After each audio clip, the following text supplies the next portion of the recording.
বিসমিল্লাহির রহমানির রহিম। পরম করুণাময় ও অসীম দয়ালু আল্লাহর নামে শুরু।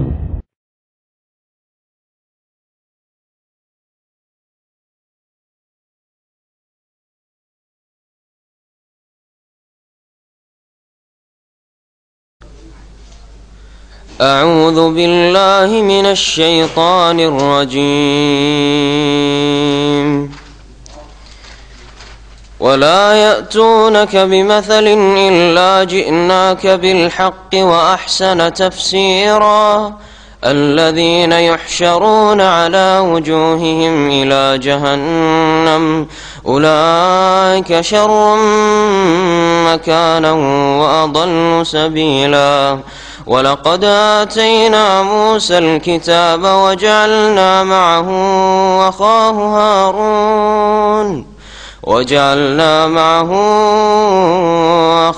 هارون وزيرا. فقلنا اذهبا إلى القوم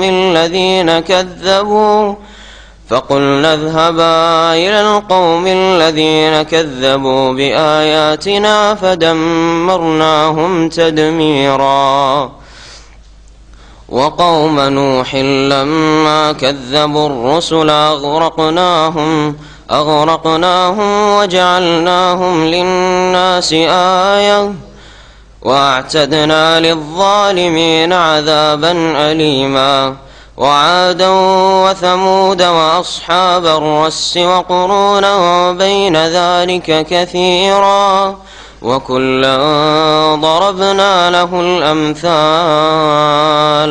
وكلا تبرنا تتبيرا. ولقد أتوا على القرية التي أمطرت مطر السوء أفلم يكونوا يرونها بل كانوا لا يرجون نشورا. وإذا رأوك يتخذونك إلا هزوا أهذا الذي بعث الله رسولا. إن كاد ليضلنا عن آلهتنا لولا أن صبرنا عليها. وسوف يعلمون حين يرون العذاب من أضل سبيلا. أرأيت من اتخذ إلهه هواه أفأنت تكون عليه وكيلا. أم تحسب أن أكثرهم يسمعون أو يعقلون إن هم إلا كالأنعام بل هم أضل سبيلا. ألم تر إلى ربك كيف مد الظل ولو شاء لجعله ساكنا ثم جعلنا الشمس عليه دليلا. ثم قبضناه إلينا قبضا يسيرا. وهو الذي جعل لكم الليل لباسا والنوم سباتا وجعل النهار نشورا.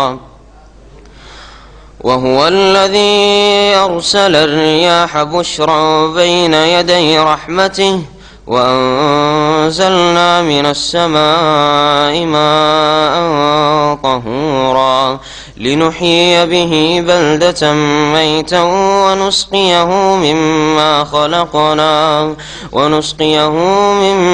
خلقنا أنعاما وأناسيا كثيرا. السلام عليكم ورحمة الله وبركاته. بسم الله الرحمن الرحيم. الحمد لله رب العالمين والصلاة والسلام على سيد المرسلين نبينا محمد وعلى آله وصحبه أجمعين ومن تبعهم بإحسان إلى يوم الدين. أما بعد فأعوذ بالله من الشيطان الرجيم. وقال الذين كفروا لولا نزل عليه القرآن جملة واحدة كذلك لنثبت به فؤادك ورتلناه ترتيلا. ولا يأتونك بمثل إلا جئناك بالحق وأحسن تفسيرا. আল্লাহ পাকের সমস্ত প্রশংসা যে আল্লাহ পাক রব্বুল আলামিন কোরআনে কারীম নাযিল করেছেন এবং কোরআনে কারীম দিয়ে মানব জাতির কিয়ামত পর্যন্ত যত রকমের সমস্যা হতে পারে সবকিছুর সমাধান আল্লাহ পাক দিয়েছেন। সালাত এবং সালাম নাযিল হোক নবী মুহাম্মদ রাসূলুল্লাহ সাল্লাল্লাহু আলাইহি সাল্লামের উপর, যাকে আল্লাহ পাক রব্বুল আলামিন কোরআনে কারীম দিয়ে সম্মানিত করেছেন এবং কোরআনে কারীমের দাওয়াত যিনি সুন্দরভাবে মানব জাতি পর্যন্ত পৌঁছে দিয়েছেন। আমাদের তাফসীর চলছে সূরাতুল ফুরকানের আয়াত নম্বর 33 এর সম্পর্ক তার আগের আয়াত 32 নম্বর আয়াতের সাথে রয়েছে। এই জন্য 32 নম্বর আয়াতে আমরা থেমেছিলাম, সেখান থেকে শুরু করছি। আল্লাহ পাক রব্বুল আলামিন ইরশাদ করেছেন এই আয়াতে যে কাফেরেরা বিভিন্ন অজুহাত পেশ করত নবী করিম সাল্লাল্লাহু আলাইহি ওয়াসাল্লাম প্রতি ঈমান না নিয়ে আসার, বিশ্বাস না করার, কোরআনে কারীমকে অমান্য করার। তার একটি অজুহাত ছিল যে কোরআন আল্লাহ যদি নাযিলই করলেন তো এই অল্প অল্প করে কেন, যখন তখন একটু একটু করে নাজিল হয়, আর মুহাম্মদ সাল্লাল্লাহু আলাইহি ওয়াসাল্লাম বলে যে এই আমার উপর নাজিল হয়েছে, সেই নাজিল হয়েছে, এইসব কেন, একসাথে একবারে কোরআনে কারীমের একটা কপি নাজিল হয়ে যেত, আসমান থেকে আমরা দেখতে পেতাম আর আমরা ঈমান নিয়ে আসতাম। পরে আল্লাহ পাক রব্বুল আলামিন জবাব দিয়েছেন এতে, ওয়াকালাল্লাযীনা কাফারু লাউলা নুজিলা আলাইহিল কুরআনু জুমলাতান ওয়াহিদা। কাফেররা বলতো বা কাফেররা বলেছিল রাসূলুল্লাহ সাল্লাল্লাহু আলাইহি সাল্লামকে, আর এই সূরা হচ্ছে মক্কি, মক্কার কথা। মক্কার কাফেররা মুশরিকরা বলেছিল লাউলা নুজিলা আলাইহিল কুরআনু জুমলাতান ওয়াহিদা, তার উপর অর্থাৎ মুহাম্মদ সাল্লাল্লাহু আলাইহি সাল্লামের উপর কোরআনে কারীম একবারেই কেন নাজিল হয়নি। জুমলাতান ওয়াহিদা মানে মাররাতান ওয়াহিদা, একবারেই কেন নাজিল হয়নি, একবারে নেমে আসতো, আমরা দেখতে পেতাম আর বিশ্বাস করতাম। কিন্তু আগের কাফের জাতীয় আর নবী সাল্লাল্লাহু আলাইহি সাল্লামের জামানার কাফের জাতীয় কোন মুজিজা দেখে বিশ্বাস যে করেছে তা বিশ্বাস করেনি। মুজিজা এসেছে এবং মুজিজা আসার পরেও যখন অবিশ্বাস করেছে, আল্লাহ পাকের আযাব গজব তাদের উপর নেমে এসেছে, ধ্বংস হয়েছে। এই জন্য এসব কথা যে তারা পেশ করত আসলে বাহানা, উদ্দেশ্য ঈমান নিয়ে আসা নয়। অন্তর যাদের বাঁকা তাদের অবস্থা এরকমই, বিভিন্ন অজুহাত পেশ করে কিন্তু তার সঠিক উত্তর দিয়ে দিল আর সঠিক সমাধান দিয়ে দিল তারা মানতে চায় না। রোগাক্রান্ত অন্তর, যার অন্তরে রোগ আছে তার অবস্থা এরকমই। আল্লাহ পাক রব্বুল জবাব বলছেন, কাযালিকা, এইভাবেই আল্লাহ নাযিল করেছেন 23 বছরের জীবনে ক্রমে ক্রমে ধীরে ধীরে আল্লাহ পাক যখন যেমন প্রয়োজন মনে করেছেন, যখন যেমন সমস্যা এসেছে বা প্রয়োজন এসেছে, তেমন আল্লাহ পাক কোরআনে কারীমের আয়াত বা সূরা নাযিল করেছেন। লিনুসাব্বিতা বিহি ফুআদাক, হে নবী মুহাম্মদ সাল্লাল্লাহু আলাইহি ওয়াসাল্লাম, যাতে করে এর দ্বারা মানে এই কোরআনে কারীম দ্বারা তোমার হৃদয়কে, অন্তরকে সুদৃঢ় করা সম্ভব হয়। তোমার অন্তরকে প্রতিষ্ঠিত রাখার জন্য, সুদৃঢ় রাখার জন্য কোরআনে কারীম একবারে নাযিল হয়নি, বহুবারে নাযিল হয়েছে। প্রতিদিন সকাল বিকাল কোরআনে কারীমের আয়াত সূরা যদি নাযিল হয় তাহলে মানুষের অন্তর, রাসূলুল্লাহ সাল্লাল্লাহু আলাইহি ওয়াসাল্লামের অন্তর কত মজবুত হতে পারে, যার কাছে সকাল বিকাল জিবরিল আমিন আসছেন, আল্লাহ পাকের বাণী আসছে, আল্লাহ পাক সম্বোধন করছেন। কোরআনে কারীম দিয়ে অন্তরকে মজবুত করা হচ্ছে উদ্দেশ্য, একটি উদ্দেশ্য। দ্বিতীয় উদ্দেশ্য আল্লাহ পাক বলছেন, ওয়ারাত্তালনাহু তারতিলা, এইভাবে আমি নাযিল করেছি কোরআনে কারীম 23 বছরের জিন্দেগিতে, মক্কায় 13 বছর আর মদিনায় 10 বছর, ধীরে ধীরে ক্রমে ক্রমে, যাতে করে তা আমি আবৃত্তি করিয়ে দিই, পাঠ করে দিই। রাত্তালা মানে আবৃত্তি করা, তিলাওয়াত করা, যাতে আমি পাঠ করে দিই ধীর স্থিরতার সাথে। ধীরে ধীরে নাজিল হবে, ধীরে ধীরে তুমি পাঠ করে নেবে, মুখস্থ করে নেবে এবং তোমার সাথী সঙ্গী সাহাবায়ে কেরামদেরকেও তা মুখস্থ করিয়ে দিবে। কিন্তু একসাথে যদি সবগুলি চলে আসতো তাহলে সেটা হয়তো সম্ভব হইতো না। না অন্তরের সান্ত্বনা এবং অন্তরকে সুদৃঢ় রাখার উদ্দেশ্যটা হাসিল হইতো, আর না মুখস্থ করাটা সহজ হতো। একসাথে গোটা কোরআনে কারীম সূরা ফাতিহা থেকে সূরা নাস দেখে অনেকে হয়তো দুর্বল হয়ে যেত, মনোবল ভেঙে ফেলতো যে না, এত বড় কিতাব কোরআন মুখস্থ করা সম্ভব। কিন্তু অল্প অল্প প্রতিদিন যদি আপনার 1 পাতা 2 পাতা 1 পৃষ্ঠা 2 পৃষ্ঠা 10টি 20টি 50টি আয়াত আসতে থাকে, সহজ মুখস্থ করা।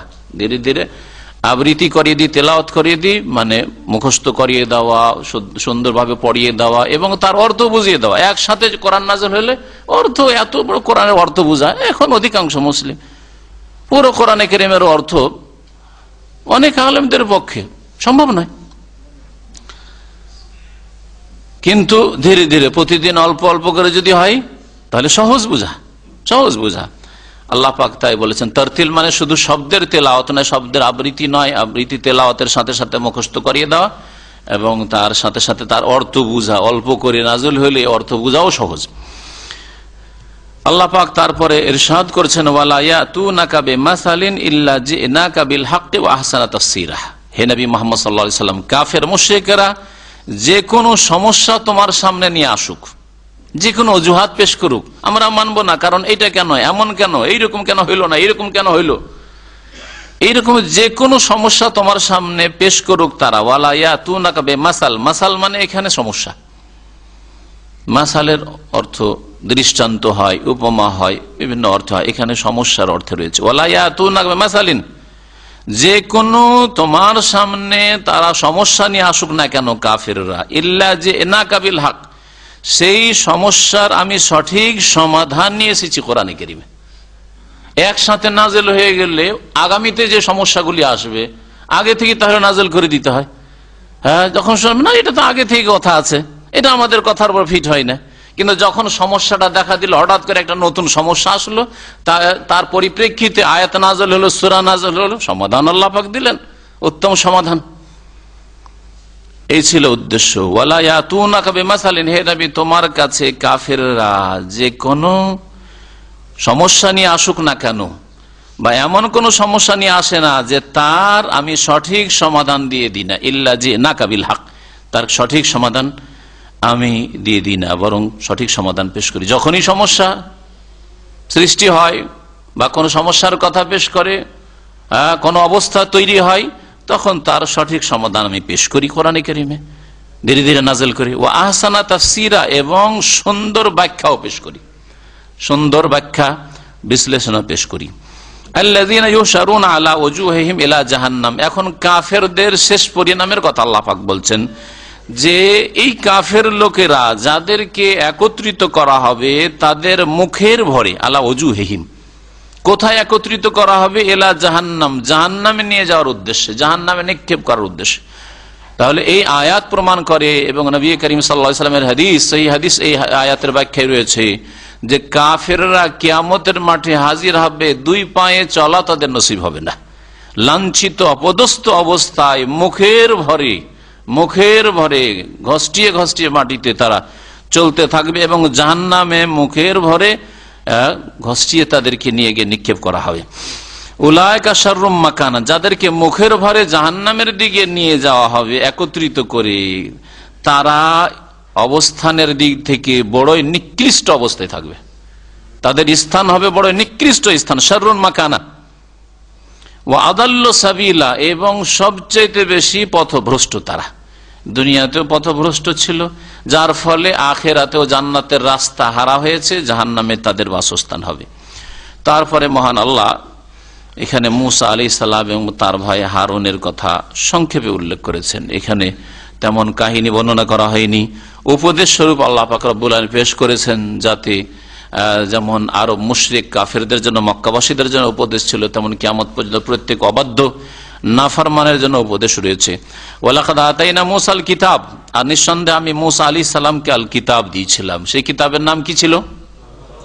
তাওরাত। আল্লাহ পাক মুসা আলাইহিস সালামকে তাওরাত দিয়েছিলেন। ওয়াজআলনা মাহু আখাহু হারুন ওয়াজিরা, আর তার সাথে আমি তার ভাই হারুনকে তার সহযোগী বানিয়েছিলাম। ওয়াজির মানে সহযোগী, ওয়াজারা মানে হয় কারো সাহায্য করা, সহযোগিতা করা। উইজর থেকে, উইজর মানে বোঝা। তো সহযোগী কি করে? সহযোগী বোঝা হালকা করে। আপনার সাথে একজন আছে আর আপনার বোঝা ভারী, তখন অর্ধেকটা উঠিয়ে নিল, হালকা হয়ে গেল, আপনার সহযোগিতা করলো। এই জন্য উইজর, ওয়ালা তাজিরু ওয়াজিরাতুন উইজরা উখরা, কোন ব্যক্তি অন্য কারো বোঝা উঠাবে না। এখানে বোঝার অর্থে আল্লাহ পাক উইজর ব্যবহার করেছেন। হারুনকে মুসা আলাইহিস সালামের আল্লাহ পাক রব্বুল ওয়াজির হিসাবে নবী করেছিলেন, সহযোগী স্বরূপ নবী বানিয়েছিলেন মুসা আলাইহিস সালামের দুয়ার বদৌলতে। ফাকুলনা, এবং আমি আল্লাহ বলেছিলাম এই দুইজনকে, ইযহাবা, তোমরা উভয়ে যাও, ইলাল কওমিল্লাযীনা কাযযাবু বিআয়াতিনা, ওই সম্প্রদায়ের উদ্দেশ্যে, ওই সম্প্রদায়ের নিকটে, আল্লাযীনা কাযযাবু বিআয়াতিনা, যারা আমার বিধানাবলীকে অস্বীকার করেছে, মিথ্যা মনে করেছে, আল্লাহ পাকের নিদর্শন সমূহকে অস্বীকার করেছে, আল্লাহ পাকের কুদরতকে, আল্লাহ পাকের রুবুবিয়তকে, আল্লাহ পাকের ইবাদত বন্দিগিকে, আল্লাহ পাকের নাম গুণাবলীকে, আল্লাহ পাকের একত্বকে, তৌহিদকে অস্বীকার করেছে, তাদের কাছে যাও। আল্লাহর বিধান মানতে চাই না, তাদের কাছে যাও, অর্থাৎ ফিরআউন এবং ফিরআউনের বংশধর, তাদের উদ্দেশ্যে যাও, আর বনি ইসরায়েলের উদ্দেশ্যে। আল্লাহ পাক বলছেন ফাদাম্মারনাহু তাদবীরা, ফাদাম্মারনাহু তাদমীরা, অতঃপর তাদেরকে আমি সমূলে বিধ্বস্ত করে দিলাম।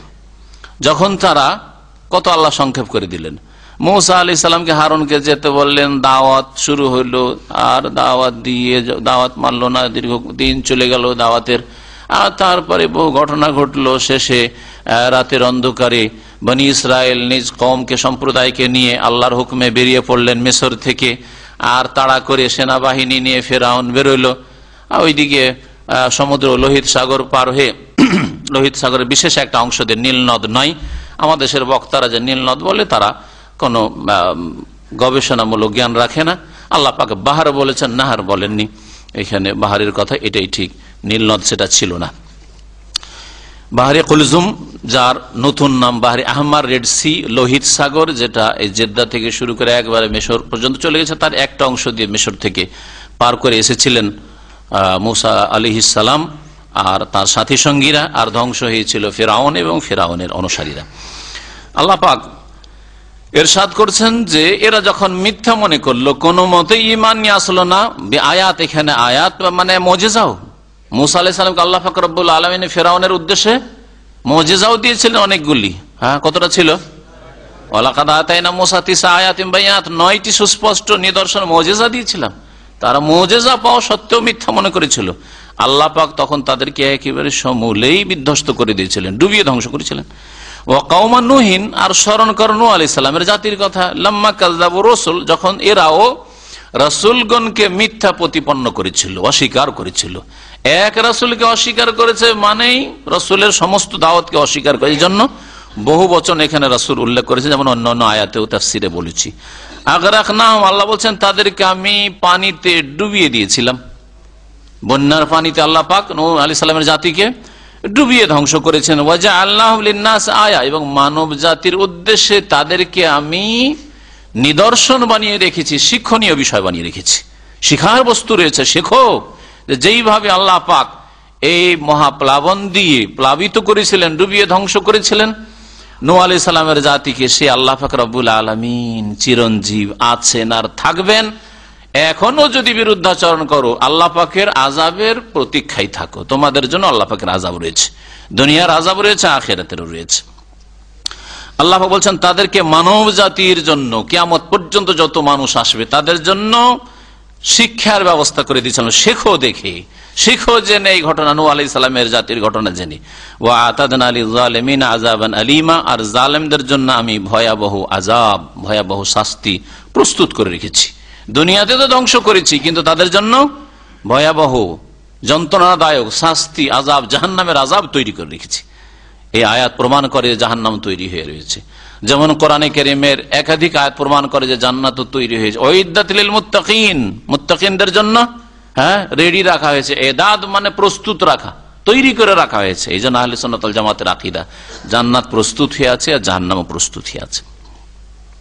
ওয়া আদম ওয়া সামুদা, এইরকমই স্মরণ করো আদ এবং সামুদ সম্প্রদায়ের কথা। আরো স্মরণ করো আসহাবার রাস, কূপওয়ালাদের, কূপ কুয়াওয়ালা, রাস মানে হচ্ছে কুয়া, বীর, বীর মানে কুয়া হয়, রাস, আসহাবার রাস, আর কুয়াওয়ালাদের ঘটনাও স্মরণ করো, তাদের কথাও স্মরণ করো। এই কুয়াওয়ালা কারা, এই সম্পর্কে মুফাসসিরিনদের দ্বিমত রয়েছে। এর মধ্যে তাফসীরে সবচেয়ে যেটা বলিষ্ঠ কথা, ইমাম ইবনে জারীর রাহমাতুল্লাহ আলাইহি তাফসীর ইবনে জারীর বা তাবারিতে উল্লেখ করেন, সেটা হচ্ছে এই জাতি ছিল আসহাবুল বুরুজ। সূরা বুরুজে আসহাবুল উখদুদ, সূরা বুরুজে জাতের কথা উল্লেখ করা আছে, কুতিলা আসহাবুল উখদুদ, যারা মুমিনদেরকে পরীক্ষা গর্ত খনন করে আগুন জ্বালিয়েছিল, ওই জাতিকে আল্লাহ পাক ধ্বংস করেছিলেন, সেই জাতির কথা বলা হয়েছে। ওয়া কুরুনাম বাইনা যালিকা কাসীরা, আদ সম্প্রদায়ের কথা, সামুদ সম্প্রদায়ের কথা। আদ সম্প্রদায়ের নবী হুদ আলাইহিস সালাম, সামুদ সম্প্রদায়ের নবী সালেহ আলাইহিস সালাম, আসহাবুর রাস, এখানে নবীর কথা উল্লেখ করা হয়নি, আল্লাহু আলাম। ওয়া কুরুনাম বাইনা যালিকা কাসীর, এর মাঝখানে মানে আদ থেকে সামুদ আর সামুদ থেকে আসহাবুর রাস, এই যুগগুলির মাঝে কুরুনান বাইনা যালিকা কাসীর, কুরুনান কাসীর, আসলে বহু জাতিকে বহু প্রজন্মকে আমি ধ্বংস করেছি, পাঠিয়েছি, অবাধ্য হয়েছে তখন ধ্বংস করেছি। কুরুনাম বাইনা যালিকা কাসীরা, স্মরণ করো বহু প্রজন্ম বহু জাতিকে। কারণ কোন একটা জাতিকে বলা হয়, জনপদকে বলা হয়, জাতিকে বলা হয়, বিশেষ একটা সময়কে বলা হয়। আজকালকার নতুন আরবিতে একটা শতাব্দীকে মানে 100 বছরের শতাব্দী, 100 বছরকে কারণ বলা হচ্ছে, কিন্তু কোরআনের ভাষায় সেই জামানাতে 100 বছর একটা শতাব্দী একটা কারণ, আরবি ভাষায় এই প্রয়োগটা ছিল না। কারণ বলা হয়তো কোন একটা বিশেষ জাতি, এই জন্য প্রত্যেক নবীর জাতি তার কারণের লোক। এই জন্য নবী করিম সাল্লাল্লাহু আলাইহি ওয়াসাল্লাম বলেছেন খায়রুল কুরুনি কারনি, সবচাইতে উত্তম যুগ হচ্ছে আমার যুগ। এখানে যুগের অর্থে ব্যবহার হয়েছে। যুগ মানে এই নয় যে 100 বছর, নবী সাল্লাল্লাহু আলাইহি ওয়াসাল্লাম 100 বছর ছিল না, 63 বছরের মধ্যে মাত্র 23 বছর নবুয়তের জিন্দেগি, তাই না? তো আমার জীবন যুগটা সবচেয়ে উত্তম যুগ মানে জাহিলিয়াতের যুগ না, নবী সাল্লাল্লাহু আলাইহি ওয়াসাল্লামের কাছে নবুয়ত, রিসালাত, কোরআন নাযিল হওয়ার আগের যুগকে এখানে বোঝানো হয়নি, তাই না?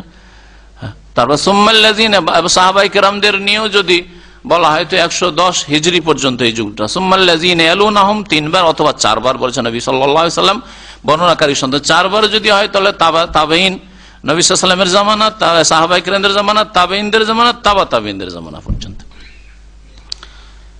তাবেঈনদের জামানা, তাবেঈনদের প্রত্যেকটা জামানা 100 বছর করে নয়। তাহলে 100 বছরের পরিভাষাটা পরের পরিভাষা আজকাল মডার্ন আরবিকে, নতুন আরবিতে। আর এমনিতে কারণ মানে একটা জাতি, বিশেষ একটা সময় বা ওই সময়ের জাতিকে বোঝানো হয়। এর মাঝে বহু জাতি এসেছে, তাদেরকে স্মরণ করো, তাদের ঘটনাবলী স্মরণ করো, তাদেরকে ধ্বংস করেছি। ওয়া কুল্লান দারাবনা লাহুল আমসাল, আর প্রত্যেকের জন্য আমি উপমা পেশ করেছি, দৃষ্টান্ত পেশ করেছি। প্রত্যেকের জন্য আল্লাহ পাক রব্বুল আলামিন দ্বীন নাযিল করেছেন, তাদেরকে বিভিন্ন ভাবে হিদায়াতের দিকে নিয়ে আসার চেষ্টা করেছেন। ওয়া কুল্লান তাব্বারনা তাতবীর, আর প্রত্যেক জাতি যখন অবাধ্য হয়েছে, আল্লাহ পাকের আম্বিয়া রাসূলগণের আল্লাহর দ্বীনকে অস্বীকার করেছে, আল্লাহর দ্বীন থেকে সরে গেছে, তখন ওয়া কুল্লান তাব্বারনা তাতবীরা, আমি প্রত্যেক জাতিকে ধ্বংস করেছি, প্রত্যেক জাতিকে ধ্বংস করেছি। তাব্বারা মানেও ধ্বংস করা, আর দাম্মারা মানেও ধ্বংস করা। একটু আগে বলে দাম্মারনাহুম তাদমীর, আর এখানে তাব্বারনা মানে হচ্ছে ধ্বংস করা, একই অর্থ।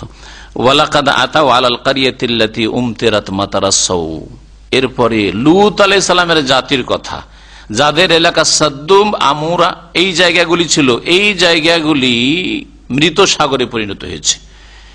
যখন আরবরা মক্কা থেকে ব্যবসায়ী সফরে শাম দেশে যেত, ফিলিস্তিন যেত, জর্ডন হয়ে, শাম হয়ে, তখন এই মৃত সাগর তাদের রাস্তায় পড়তো, তাদের পথে পড়তো, ওর পাশ দিয়ে তারা সফর করে যেত। সুতরাং এলাকা জানতো তারা যে এই এলাকা এমন এলাকা মৃত সাগরে, যেই এলাকায় লূত আলাইহিস সালাম বলে এক নবী এসেছিলেন, সেই নবীর দাওয়াতকে অস্বীকার করেছিল, আল্লাহর তাওহীদ একত্বকে অস্বীকার করেছিল, শিরক কুফরি করেছিল এবং সমকামিতার, অশ্লীলতায়, নোংরামিতে লিপ্ত হয়েছিল। আল্লাহ পাক তাদেরকে ধ্বংস করেছেন, তাদের জমিনকেও ধ্বংস করেছেন। এটা তো চোখের সামনে দেখতে পাচ্ছে তারা। এই দেখেও তারা শিখলো না যে মুহাম্মদ রাসূলুল্লাহ সাল্লাল্লাহু আলাইহি ওয়াসাল্লাম তোমাদের উদ্দেশ্যে এসেছেন, তোমরা যদি তাকে অস্বীকার করো সেই আযাব তোমাদের উপর আসতে পারে, যে আযাব লূত আলাইহিস সালামের জাতির উপর এসেছিল। আল্লাহ পাক তাদের অন্তরকে নক করছেন যাতে করে অন্তরে হেদায়েত ঢুকে, কিন্তু যার অন্তর পাপে ডুবে আছে, যার অন্তর পাপের রোগাক্রান্ত, সেই অন্তরে হেদায়েত ঢুকবে না, বাঁকা অন্তর সোজা হবে না। যেই ব্যক্তি অন্তরকে সোজা করে নিয়েছে, আমি হক চাই, হকের সন্ধান আছে, তবে চিন্তা করছি এইটা হক না ওইটা হক, তলাশ করছি, তাকে আল্লাহ হেদায়েত করবেন। আর যে সত্যের সন্ধান করলো না, আমি যেটা করছি সেটাই ঠিক, কখনো হেদায়েত হবে না, কখনো হেদায়েত হবে। মুসলিম সমাজের যেসব বাতিল ফিরকা রয়েছে, গোমরা ফিরকা রয়েছে, বিদাতি দল উপদল রয়েছে, তাদের ক্ষেত্রে এই কথাটি প্রযোজ্য। আর যারা আল্লাহর দিন থেকে সরে দিন ইসলামের বাইরে রয়েছে, তাদের ক্ষেত্রে এই প্রযোজ্য।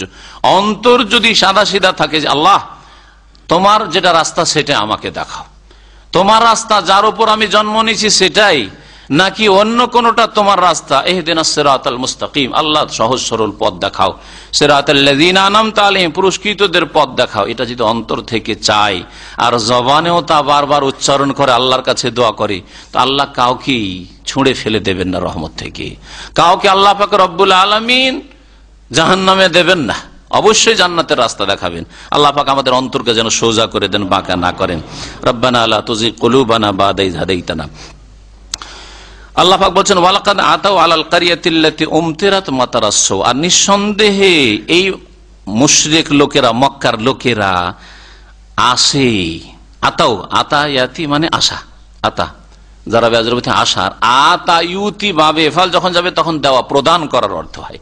ওয়ালাকাদ আতাউ, এরা এসে থাকে, মানা এর আগমন করে, এরা সফর করে, ভ্রমণ করে। আলাল কারিয়া, ওই জনপদ হয়ে, ওই এলাকা হয়ে, আল্লাতী উমতিরাত মাতারাসসু, যেই এলাকার ওপর মন্দ বৃষ্টি বর্ষণ হয়েছিল। মন্দ বৃষ্টি কি ছিল? আযাবের বৃষ্টি ছিল, সেটা পানির বৃষ্টি ছিল না, পাথর বর্ষণ আল্লাহ পাক করেছেন। ওয়ামতারনা আলাইহিম হিজারাতাম মিন সিজিলি মানজুর, আল্লাহ পাক বলেছেন তাদের জন্য আল্লাহ পাক পাথর বর্ষণ করেছিলেন। এই পাথরের বর্ষণ কোন রহমতের বৃষ্টি নয়। আফালাম ইয়াকুনু ইয়ারাউনাহা, তারা কি এই জনপদ, এই এলাকায় যা ঘটেছে তা দেখে না? চোখে দেখে না, অন্তর্দৃষ্টি থেকে দেখে না, বুঝার চেষ্টা করে না যে কেন আল্লাহ লূত আলাইহিস সালামের জাতিকে ধ্বংস করেছেন, কেন এই এলাকাতে মৃত সাগরে আল্লাহ পাক পরিণত করেছেন। আফালাম ইয়াকুনু ইয়ারাউনাহা, এরা কি এটাকে দেখে না? বাল কানু লা ইয়ারজুনা নুশুরা, হ্যাঁ অবশ্যই দেখে, চোখে দেখছে, অন্তরে মাঝে মাঝে আঘাত হচ্ছে, কিন্তু পরোয়া করে না। কেন? এই জন্যই যে বরং কানু লা ইয়ারজুনা নুশুরা, এরা পুনরুত্থান সম্পর্কে আশাবাদী নয়। আবার আল্লাহ উঠাবেন, আর সেখানে বদলার জগৎ হবে, কর্মের জগৎ আর থাকবে না, সংশোধনের কোন রাস্তা থাকবে না, ফিরে আসার কোন সুযোগ থাকবে না। আর দুনিয়ায় মানুষকে আল্লাহ সৃষ্টি করেছেন, মওতের সাথে দুনিয়া শেষ হয়ে গেল আর কিছু নেই, এমন কথা নয়। এটা হচ্ছে কর্মজগৎ, এখানে যেমন কর্ম করে যাবে তার ফল পাওয়ার জন্য আখেরাতে উঠতে হবে, পুনরুত্থান রয়েছে, আল বাস বাদাল মওত রয়েছে, মৃত্যুর পরে উঠতে হবে, এসব বিশ্বাস করতো না। নসুর, নাসর মানে হচ্ছে নাসারে আনসর মানে বিক্ষিপ্ত হওয়া।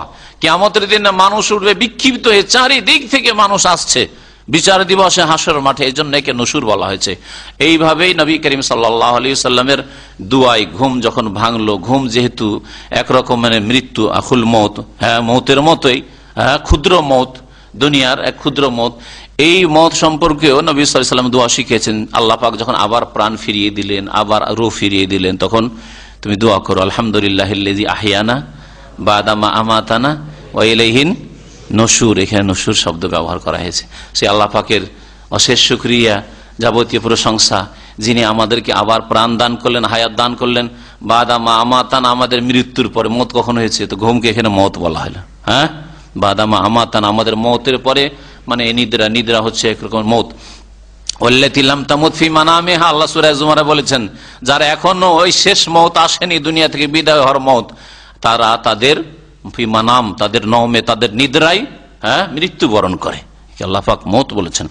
ওয়া ইলাইহিন নুশুর, যদিও আল্লাহ পাক আজকে আমার রূহ ফিরিয়ে দিয়েছেন আজকে শুক্রবারে, কিন্তু এমন একটা দিন আসবে যেদিন চিরকালের জন্য আমি ঘুমিয়ে পড়বো, মত চলে আসবে, আসল মত চলে আসবে, তার কাছে ফিরে যেতে হবে।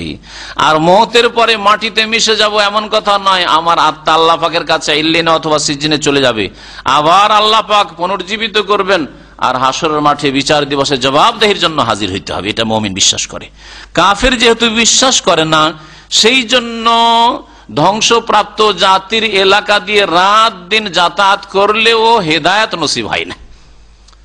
শেখার জন্য কিছু যে দেখবে, শিখবে অন্তর্দৃষ্টি দিয়ে, তা হয় না তাদের। বালকানু লা ইয়ারজুন, এই কাফেররা বারবার করে ওই রাস্তা দিয়ে সফর করে যাচ্ছে, ভ্রমণ করছে, ব্যবসা করতে যাচ্ছে, দেখছে, তারপরেও কেন এরা সংশোধন করে না? এই জন্যই যে এরা পুনরুত্থান সম্পর্কে আশাবাদী নয়, বিশ্বাস করে না। ওয়াইদা রাউকা ইন ইয়াত্তাখিযুনাকা ইল্লা হুজুয়া, আল্লাহ পাক রব্বুল আলামিন কাফের মুশরিক এই মক্কার লোকদের কথা যারা রাসূলুল্লাহ সাল্লাল্লাহু আলাইহি ওয়াসাল্লামের দাওয়াতকে অস্বীকার করেছিল, তার বংশের অথবা অন্য লোকেরাও, তাদের সম্পর্কে বলছেন যে এদের চরিত্র কেমন শোনো। যখন তোমাকে দেখে হে মুহাম্মদ সাল্লাল্লাহু আলাইহি ওয়াসাল্লাম, ইয়াত্তাখিযুনাকা ইল্লা হুজওয়া, তোমাকে ঠাট্টার পাত্র ছাড়া আর কিছুই মনে করেন না। তোমাকে পেলেই ঠাট্টা হাস্য করা শুরু করে, ঠাট্টা মজাক করে উড়িয়ে দেওয়া। যখন কোন মানুষ দুর্বল থাকে আর সেখানকার অসৎ লোকেরাই শক্তিশালী, তখন ঠাট্টা হেয় প্রতিপন্ন করে উড়িয়ে দিতে চায়। এটা হচ্ছে মানুষের বদ স্বভাব, মানুষের বদ স্বভাব। এটা হচ্ছে কাফের চরিত্র, এটা হচ্ছে পাপিষ্ঠদের চরিত্র, এটা হচ্ছে অসৎ লোকদের চরিত্র।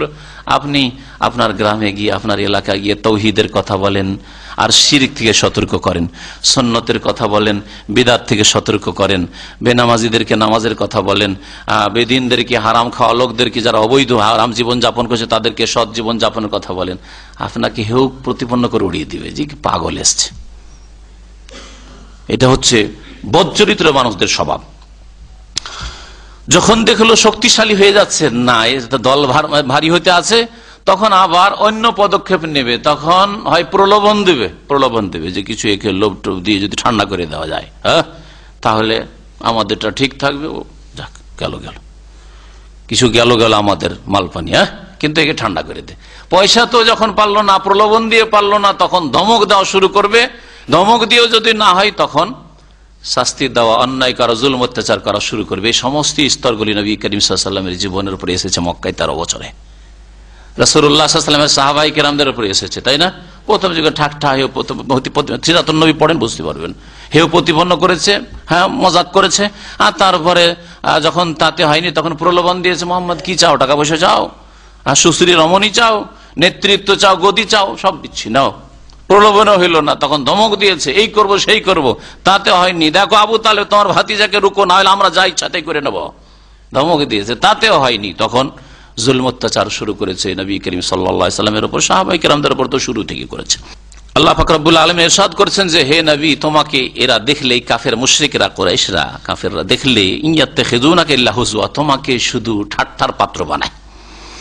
আহাযাল্লাযী বাআসাল্লাহু রাসূলা, আর এইভাবেই তোমাকে ঠাট্টা বিদ্রূপ করে যে এইটাই সেই লোক গো। আহাযাল্লাযী, এটাই সেই লোক, আল্লাযী বাআসাল্লাহু রাসূলা, যাকে আল্লাহ পাক রাসূল করে পাঠিয়েছে। একে আল্লাহ পেয়েছে রাসূল করার জন্য। আর কোন নেতা ছিল না, আর কোন সম্ভ্রান্ত লোক ছিল না, আর কোন মানুষ ছিল না। ইয়তীম, বাপ নাই মা নাই, দুর্বল মানুষ, গরিব, তাকে আল্লাহ রসুল করেছে। এইভাবে ঠাট্টা মজাক করত। আহাযাল্লাযী বাআসাল্লাহু রাসূল ইন কাদা লা ইউদিল্লুনা আন আলিহাতিনা লাউলা আন সাবারনা আলাইহা। কাফের মুশরিকরা আরো বলতো যে, দেখো, পরস্পরকে বলতো, বিশেষ করে নেতা লোকেরা সাধারণদেরকে বিভ্রান্ত করে এইভাবে যে, দেখো, ইন কাদা মানে ইন্নাহু, কথা হচ্ছে কাদা লা ইউদিল্লুনা আন আলিহাতিনা, এই মুহাম্মদ তো আমাদের দেবগুলি থেকে, আমাদের উপাস্য থেকে আমাদেরকে পথভ্রষ্ট করে দিত। তারা নিজেদেরকে মনে করতো যে সঠিক পথে আছে, আর মুহাম্মদ পথভ্রষ্টকারী, গোমরাহ এবং পথভ্রষ্টকারী। অথচ তারাই গোমরাহিতে ছিল, তারাই শিরক কুফরিতে লিপ্ত ছিল, তারাই অশ্লীলতায় লিপ্ত ছিল। আর মুহাম্মদ সাল্লাল্লাহু আলাইহি সাল্লামকে জাহিলিয়াত শিরক কুফরির যুগে তাদের মধ্যে সবচেয়ে শ্রেষ্ঠ মানুষ তারা মনে করত। তাহলে যখন আল্লাহ পাকের কথা, পরকালের কথা, আর ভালো কাজের কথা, শিরক কুফরি ছাড়ার কথা যখন বললেন, তখন হঠাৎ করে লোকটা কি করে খারাপ হয়ে গেলেন? 40 বছর ধরে যেই লোকটা আদর্শ মানুষ, সাদেক, সত্যবাদী, আমিন, বিশ্বস্ত, যার বাড়িতে আমানত ভরপুর গোটা মক্কার কাফের মুশরিকদের, সেই লোকটি হঠাৎ করে রাতারাতি কি করে খারাপ হয়ে গেল? চিন্তা করতে পেরেছেন? আসলে কি খারাপ, না তারাই খারাপ? তারাই খারাপ। আল্লাহ পাক রব্বুল আলামিন ইরশাদ করছেন যে এই কাফেররা বলতো যে, দেখো, যে আমাদের উপাস্যগুলি থেকে, আমাদের দেবদেবী থেকে এ তো আমাদেরকে পথভ্রষ্ট করেই দিত। লাউলা আন সাবারনা আলাইহা, যদি আমরা আমাদের ধর্মের ওপর অটল না হইতাম। এখানে সাবার মানে অটল হওয়া। আমরা ধর্মের ওপর যদি কট্টর মজবুত না হইতাম, তাহলে আমাদেরকে তো আমাদের ধর্ম থেকে কোথায় নিয়ে গিয়ে পথভ্রষ্ট করে দিত।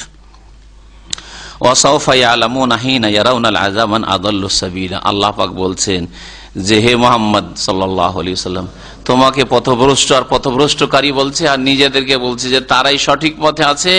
ওয়াসাউফা ইয়ালামুন, শীঘ্রই তারা জানতে পারবে। শীঘ্রই তারা জানতে পারবে। হিনা ইয়ারাউনাল আযাব, যখন আযাবকে অবলোকন করে নেবে, আযাব দেখতে পাবে, যখন চোখের সামনে আযাব, দুনিয়ার আযাব, বদরের আযাব, দুনিয়ার আযাব মক্কা বিজয়ের কাফেরদের উপর আযাব, দুনিয়ার আযাব জিহাদ ফি সাবিলিল্লাহর আযাব কাফেরদের উপর, মুশরিকরা কাফেররা মক্কাবাসীরা যখন দেখতে পাবে, আরো আযাব মওতের সাথে সাথে যখন আযাব দেখতে পাবে, তখন ভালো করে বুঝতে পারবে, তখন ভালো করে বুঝতে পারবে। হিনা ইয়ারাউনাল আযাব, যখন আযাবকে দেখে নেবে, আল্লাহ পাকের শাস্তিকে দেখে নেবে, তখন বুঝতে পারবে। আর জাহান্নামের আযাব তো আছে, কবরের জীবনের মওতের পরে আযাব আছে। মান আদাল্লু সাবিলা, কে অধিক পথভ্রষ্ট ছিল, মুহাম্মদ সাল্লাল্লাহু আলাইহি ওয়াসাল্লাম পথভ্রষ্ট না তোমরাই পথভ্রষ্ট, তখন ভালো করে বুঝতে পারে, তখন হাড়ে হাড়ে টের পাবে।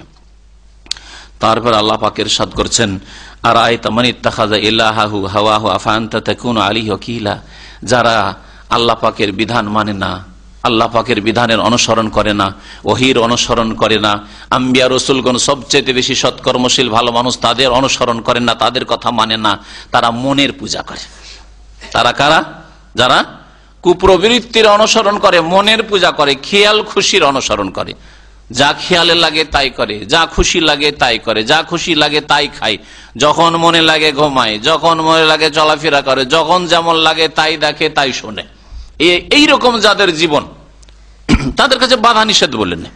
খাওয়ার ক্ষেত্রে বাধা নিষেধ নেই, পান করার ক্ষেত্রে বাধা নিষেধ নেই, চলাফেরার ক্ষেত্রে কোথায় যেতে হবে কোথায় যেতে হবে না বাধা নিষেধ নেই, ঘুমাবার ক্ষেত্রে বাধা নিষেধ না, আমি ঘুমাবো, আবার নামাজের সময় ঘুমানো যাবে না, এটা আবার কি? তাহলে এরা হরে মনের পূজারী, কুপ্রবৃত্তির পূজারী, খেয়াল খুশির পূজা করে। আল্লাহ পাক বলছেন, আর আইতা, হে নবী তুমি কি দেখেছো, মান ইত্তাখাযা, এইরকম লোকদেরকে, ইত্তাখাযা ইলাহাহু হাওয়া, যেই ব্যক্তি বা যেসব লোকেরা তাদের প্রবৃত্তিকে উপাস্য বানিয়ে ফেলেছে, মাবুদ বানিয়ে ফেলেছে। যারা প্রবৃত্তির পূজা করে, তাদের প্রবৃত্তি মানে মন যা বলে তাই করে, মন যা বলে তাই বলে, মন যা বলে সেই রকমই কদম ওঠাই, এইরকম লোক দেখেছো, এরাই ওই রকম যারা আল্লাহ পাকের বিধান মোতাবেক জীবন যাপন করে না, তারাই হচ্ছে মনের পূজারী। আফা আনতা তাকুনু আলাইহি ওয়াকিলা, তারপরে কি তুমি তাদের জন্য কর্মবিধায়ক হবে, তাদের তুমি জিম্মেদার হবে? সহজ ভাষায় ওকিল মানে জিম্মেদার, ওদের আবার জিম্মা নিবে? ওদের সাফাত রয়েছে না, ওদের জন্য নাজাত রয়েছে না, ওদের জন্য দুনিয়ার কল্যাণ রয়েছে না পরকালের কল্যাণ রয়েছে? আফা আনতা তাকুনু আলাইহি ওয়াকিলা, যেই সব লোকেরা মনের পূজা করে থাকে, মনে যা বলে তাই করে তাই বলে, তাদের তুমি আবার ওকালতি করবে, তাদের তুমি কর্মবিধায়ক হবে না, সেটা চলবে না, তাদের পৃষ্ঠপোষক তুমি হবে না। আম তাহসাবু আন্না আকসারাহুম ইয়াসমাউন আও ইয়াকিলুন ইনহুম ইল্লা কাল আনআমি বাল হুম আদাল্লু সাবিলা। আল্লাহ পাক বলছেন নবীকে সম্বোধন করে, হে নবী তুমি কি ধারণা করো, আম তাহসাবু, অথবা তুমি কি ধারণা করো যে আন্না আকসারহুম ইয়াসমাউন আও ইয়াকিলুন, এদের অধিকাংশ, এই আরব মুশরিক কাফেরদের অধিকাংশ লোক শোনে আর বুঝে। ইয়াসমাউন শোনে, আও ইয়াকিলুন মানে বুঝে, উপলব্ধি করে, কারণ বুঝার জন্য আগে শুনতে হবে, শোনার পরে বুঝে মনে করো, না না না, কখনো না। ইনহুম ইল্লা কাল আনাম, এই কাফের মুশরিকগুলি হচ্ছে চতুষ্পদ জন্তুর মতো। আল্লাহ কি বলছেন? ইনহুম, যারা কুফরির জীবন যাপন করে, যারা শিরকের জীবন যাপন করে, যারা পাপিষ্ট পাপের জীবন যাপন করে, যারা চিন্তা করে না যে আমি যেসব কাজ করছি এর জন্য, প্রত্যেকটি কাজ কথার জন্য আমাকে কারো সামনে জবাবদিহি করতে হবে, দাঁড়াইতে হবে, হিসাব দিতে হবে, এই চিন্তা যাদের নেই তারা হচ্ছে কাল আনাম, গরু ছাগল। কখনো এই চিন্তা তার নেই যে আমাকে জবাবদিহি করতে হবে, আমি যদি পরের ফসল খেয়ে নিজের মালিকের জমিতে না চড়ে অন্য জমিতে চলে যায় তাহলে আমাকে জবাবদিহি করতে হবে। বুঝে কি? বুঝে না। গরু ছাগল কুকুর শিরগাল বুঝে না যে কোনটা করলে জবাব দিতে হবে, কোনটা করলে জবাব দিতে হবে, কিছুই বুঝে না, ওকে বুঝারই আল্লাহ শক্তি দেয়নি। আর মানুষ, কাফের মানুষ, অবাধ্য মানুষ, নাফরমান মানুষ, পাপিষ্ট মানুষ, মুসলিম সমাজের গুনাহগার মানুষ, যারা এইরকমই অবাধ স্বাধীনতায় চলতে চায়, নারী হোক আর পুরুষ হোক, তারা কাল আনাম, চতুষ্পদ জন্তুর মতো। তাকে যে একদিন জবাব দিতে হবে তার আখলাক চরিত্র সম্পর্কে, তার সতীত্ব সম্পর্কে, তার লজ্জাস্থানের হেফাজত সম্পর্কে, তার জবান সম্পর্কে, তার চোখ সম্পর্কে, তার কান সম্পর্কে, কি শুনেছে কি দেখেছে, তার বাক শক্তি সম্পর্কে, তার হাত সম্পর্কে, তার পা সম্পর্কে, তার যৌবন সম্পর্কে, তার আয়ু সম্পর্কে, তার জ্ঞান সম্পর্কে, তার ধন সম্পদ সম্পর্কে জিজ্ঞাসা করা হবে না? সমস্ত কিছু সম্পর্কে জিজ্ঞাসা করা হবে। ইন্নাস সামা ওয়াল বাসারা ওয়াল ফুআদা কুল্লু উলাইকা কানা আনহু মাসউলা। আল্লাহ পাক বলছেন যে দেখো, যে সম্পর্কে জ্ঞান নেই, জানা নেই, কথা বলিও না, কারণ এই শ্রবণ শক্তি, ইন্নাস সামা ওয়াল বাসারা, এই যে দৃষ্টি শক্তি, ওয়াল ফুআদা, এই যে মন, সবকিছু সম্পর্কে কুল্লু উলাইকা কানা আনহু মাসউল, সবকিছু সম্পর্কে জিজ্ঞাসাবাদ হবে, জবাবদিহি করতে হবে। নবী করিম সাল্লাল্লাহু আলাইহি ওয়াসাল্লাম বলেছেন যে লান তাজুলা কাদামা আবদিন ইয়াউমাল কিয়ামা হাত্তা ইউসাল আন খামস, অতক্ষণ পর্যন্ত কোন মানুষ আল্লাহর সামনে থেকে নড়তে পারবে না, সরতে পারবে না, যতক্ষণ পর্যন্ত 5টি জিনিস সম্পর্কে, আর কোন হাদিসে এইটাকে 4টি বলা হয়েছে, একসাথে 2টি কি করা হয়েছে, যে মাল ধন সম্পর্কে, যে কোথা থেকে আয় আর কোথায় পাই, এই যে জিনিসগুলির দিকে ইঙ্গিত করলাম। তো আল্লাহ পাকের সামনে জবাবদেহি করতে হবে, এই চিন্তা যার আছে সেই ব্যক্তি আল্লাহ প্রদত্ত বিধান মোতাবেক জীবন যাপন করবে। স্বাধীন নয়, সে কখনো স্বাধীন মনে করবে না। যতটা আল্লাহ স্বাধীনতা দিয়েছেন সেখানে স্বাধীন, আর কোন মানুষ স্বাধীন নয়। শুধু ধর্মের ক্ষেত্রে স্বাধীন থাকতে চায়, ধর্ম থেকে স্বাধীন, দিন থেকে, ইসলাম থেকে স্বাধীন হয়ে চলতে চায়, অথচ রাষ্ট্রীয় পর্যায়ে কোন মানুষ বলতে পারে আমি স্বাধীন, যেখানে ইচ্ছা সেখানে ঢুকবো, পারবে? ক্যান্টনমেন্ট এরিয়া যান তো, ঢুকেন তো দেখি, যান তো বিশেষ এরিয়ায়, যেসব এরিয়ায় নিরাপত্তার কড়া ব্যবস্থা রয়েছে, যান তো যে আমি এখানে ঢুকবো, ওখান তো পারমিশন না হলে না ঢুকতে পারলেন না, তাই না? দুনিয়ার ক্ষেত্রে মানুষ স্বাধীন না, এটা বুঝছে। দুনিয়ার ক্ষেত্রে মানুষ স্বাধীন না। আপনি স্বাধীন, যান তো দেখি যে আপনার জমির ফসল না কেটে অন্য কারো জমির ফসল কেটে নেন তো কেমন মার খান, দেখেন দেখি। যান তো দেখি আপনার দোকানে না বসে অন্যর দোকানে বসে বিক্রি করেন তো দেখি, অন্যর দোকান থেকে মাল সামান উঠিয়ে নিয়ে আসেন তো বিনা পয়সা, দেখি কোথায় স্বাধীন আপনি? দুনিয়ার ক্ষেত্রে তো বুঝতে পারছেন না স্বাধীন না ভাই, সবার আলাদা মালিকানা রয়েছে। আমি সীমিত জায়গায় স্বাধীন, আমার বাড়িতে আমি স্বাধীন, আমার দোকানে আমি স্বাধীন, আমার দোকানপাটের মাল সামান যা ইচ্ছা তাই করবো, আমার ছেলে মেয়ের ক্ষেত্রে আমি স্বাধীন, আমার মালিকানার ক্ষেত্রে আমি স্বাধীন, কিন্তু অন্য ক্ষেত্রে না। আর ধর্মের ক্ষেত্রে স্বাধীন, যেভাবে ইচ্ছা সেভাবে চলবে, আল্লাহ পাকের দিন মেনে চলবেন না। যারা এই রকমই জীবন যাপন করে তারা হচ্ছে কার মতো?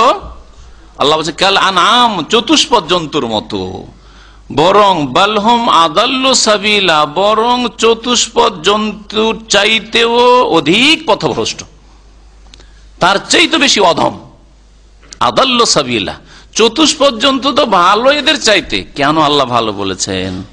এই জন্য একটি কথা শুধু বলবো, বিভিন্ন দিক বলা হয়েছে, একটি কথা শুধু বলবো, মনে রাখবেন ভালো করে, যে ওই সব মানুষকে যাদেরকে আল্লাহ শ্রেষ্ঠ করে সৃষ্টি করলেন, ওয়ালাকাদ কাররামনা বানি আদম, আদম সন্তান সকলকে আমি সম্মানিত করেছি। আল্লাহ বলছেন লাকাদ খালাকনাল ইনসানা ফি আহসানি তাকওয়িম, আমি মানব জাতিকে উত্তম অবয়বে সুন্দর গঠন দিয়ে সৃষ্টি করেছি। আর বলছেন সুম্মা রাদাদনাহু আসফালা সাফিলিন, তারপরে নিচে থেকে নিচে নামিয়ে দেব। কেন নিকৃষ্ট এরা চতুষ্পদ জন্তুর চাইতো? কেন? যারা আল্লাহ পরকালে বিশ্বাসী নয়, যারা সৎকর্মশীল নয়, আল্লাহ প্রদত্ত বিধান মোতাবেক জীবন যাপন করতে চায় না, যাদের জবাবদেহি করতে হবে এই কথার খেয়াল তাদের ব্রেন থেকে আউট নেই, তারা পশু পাখির চাইতো, কীট পতঙ্গের চাইতো নিকৃষ্ট। কেন? শোনেন ভালো করে। কারণ পশু পাখি কীট পতঙ্গ বুঝে তার সৃষ্টির লক্ষ্য উদ্দেশ্য। গরু ছাগল বুঝে যে কি জন্য সৃষ্টি করা হয়েছে, এই জন্য গরুকে লাঙ্গলে লাগিয়ে দেন, গরুর গাড়িতে লাগিয়ে দেন, চলতে লাগবে, বুঝে যে আমাকে এই কাজে সৃষ্টি করা হয়েছে, তাই না? ঘোড়ার পিঠে চেপে যান, ও বুঝতে পারে যে হ্যাঁ আমাকে এই কাজের জন্য তৈরি করা হয়েছে। গাধার পিঠে মাল সামান চাপিয়ে দেন, চলতে শুরু করবে, ও বুঝছে যে আমাকে এই কাজের জন্য সৃষ্টি করা হয়েছে, বুঝতে পারছে, তাই না? যেটুকু সীমিত আল্লাহ পাক দিয়েছেন এই চতুষ্পদ জন্তুকে, কীট পতঙ্গে প্রত্যেকে বুঝছে। এমন কি ওই পায়খানার যে পোকাগুলি কলকল করছে, সেও লক্ষ্য, সৃষ্টির লক্ষ্য উদ্দেশ্য বুঝছে যে আল্লাহ আমাকে সৃষ্টি করেছে এই পায়খানাগুলি খেয়ে নষ্ট করার জন্য, না হলে পৃথিবী দুর্গন্ধতে ভর্তি হয়ে যাবে। কাঁচা পায়খানা আগের যুগে যে থাকতো বাড়িতে, এখন হয়তো গ্রামে গঞ্জে থাকতে পারে, দেখেন পায়খানাতে কলকল কলকল করছে, পোকা। কি জন্য সৃষ্টি করা হয়েছে? উদ্দেশ্যবিহীন। তো পায়খানা বুঝে, কখনো বিরুদ্ধাচরণ করে না, না না না, আমি এই কাজ করব না, আমি এই ডম মেথডের কাজ করব না, আমি এই পায়খানা সব করব না। হ্যাঁ, সৃষ্টির উদ্দেশ্য, প্রত্যেকটি সৃষ্টি আল্লাহ পাকের, বুঝে যে কি জন্য সৃষ্টি করা হয়েছে। আম গাছকে যেই জন্য সৃষ্টি করেছে, আম গাছই দেবে, আম ফলই দেবে। হ্যাঁ, ফজলি আমের গাছে ফজলি আমই দেবে, গুটি আম কখনো দেবে না, ঠিক না? লিচুর গাছ কখনো আম দেবে না, আর আমের গাছ কখন আপনার লিচুর প্রয়োজন, আম তো খুব খাচ্ছে আমার ছেলে মেয়ে, লিচুর প্রয়োজন, কিন্তু লিচুর গাছ নাই, দেবে?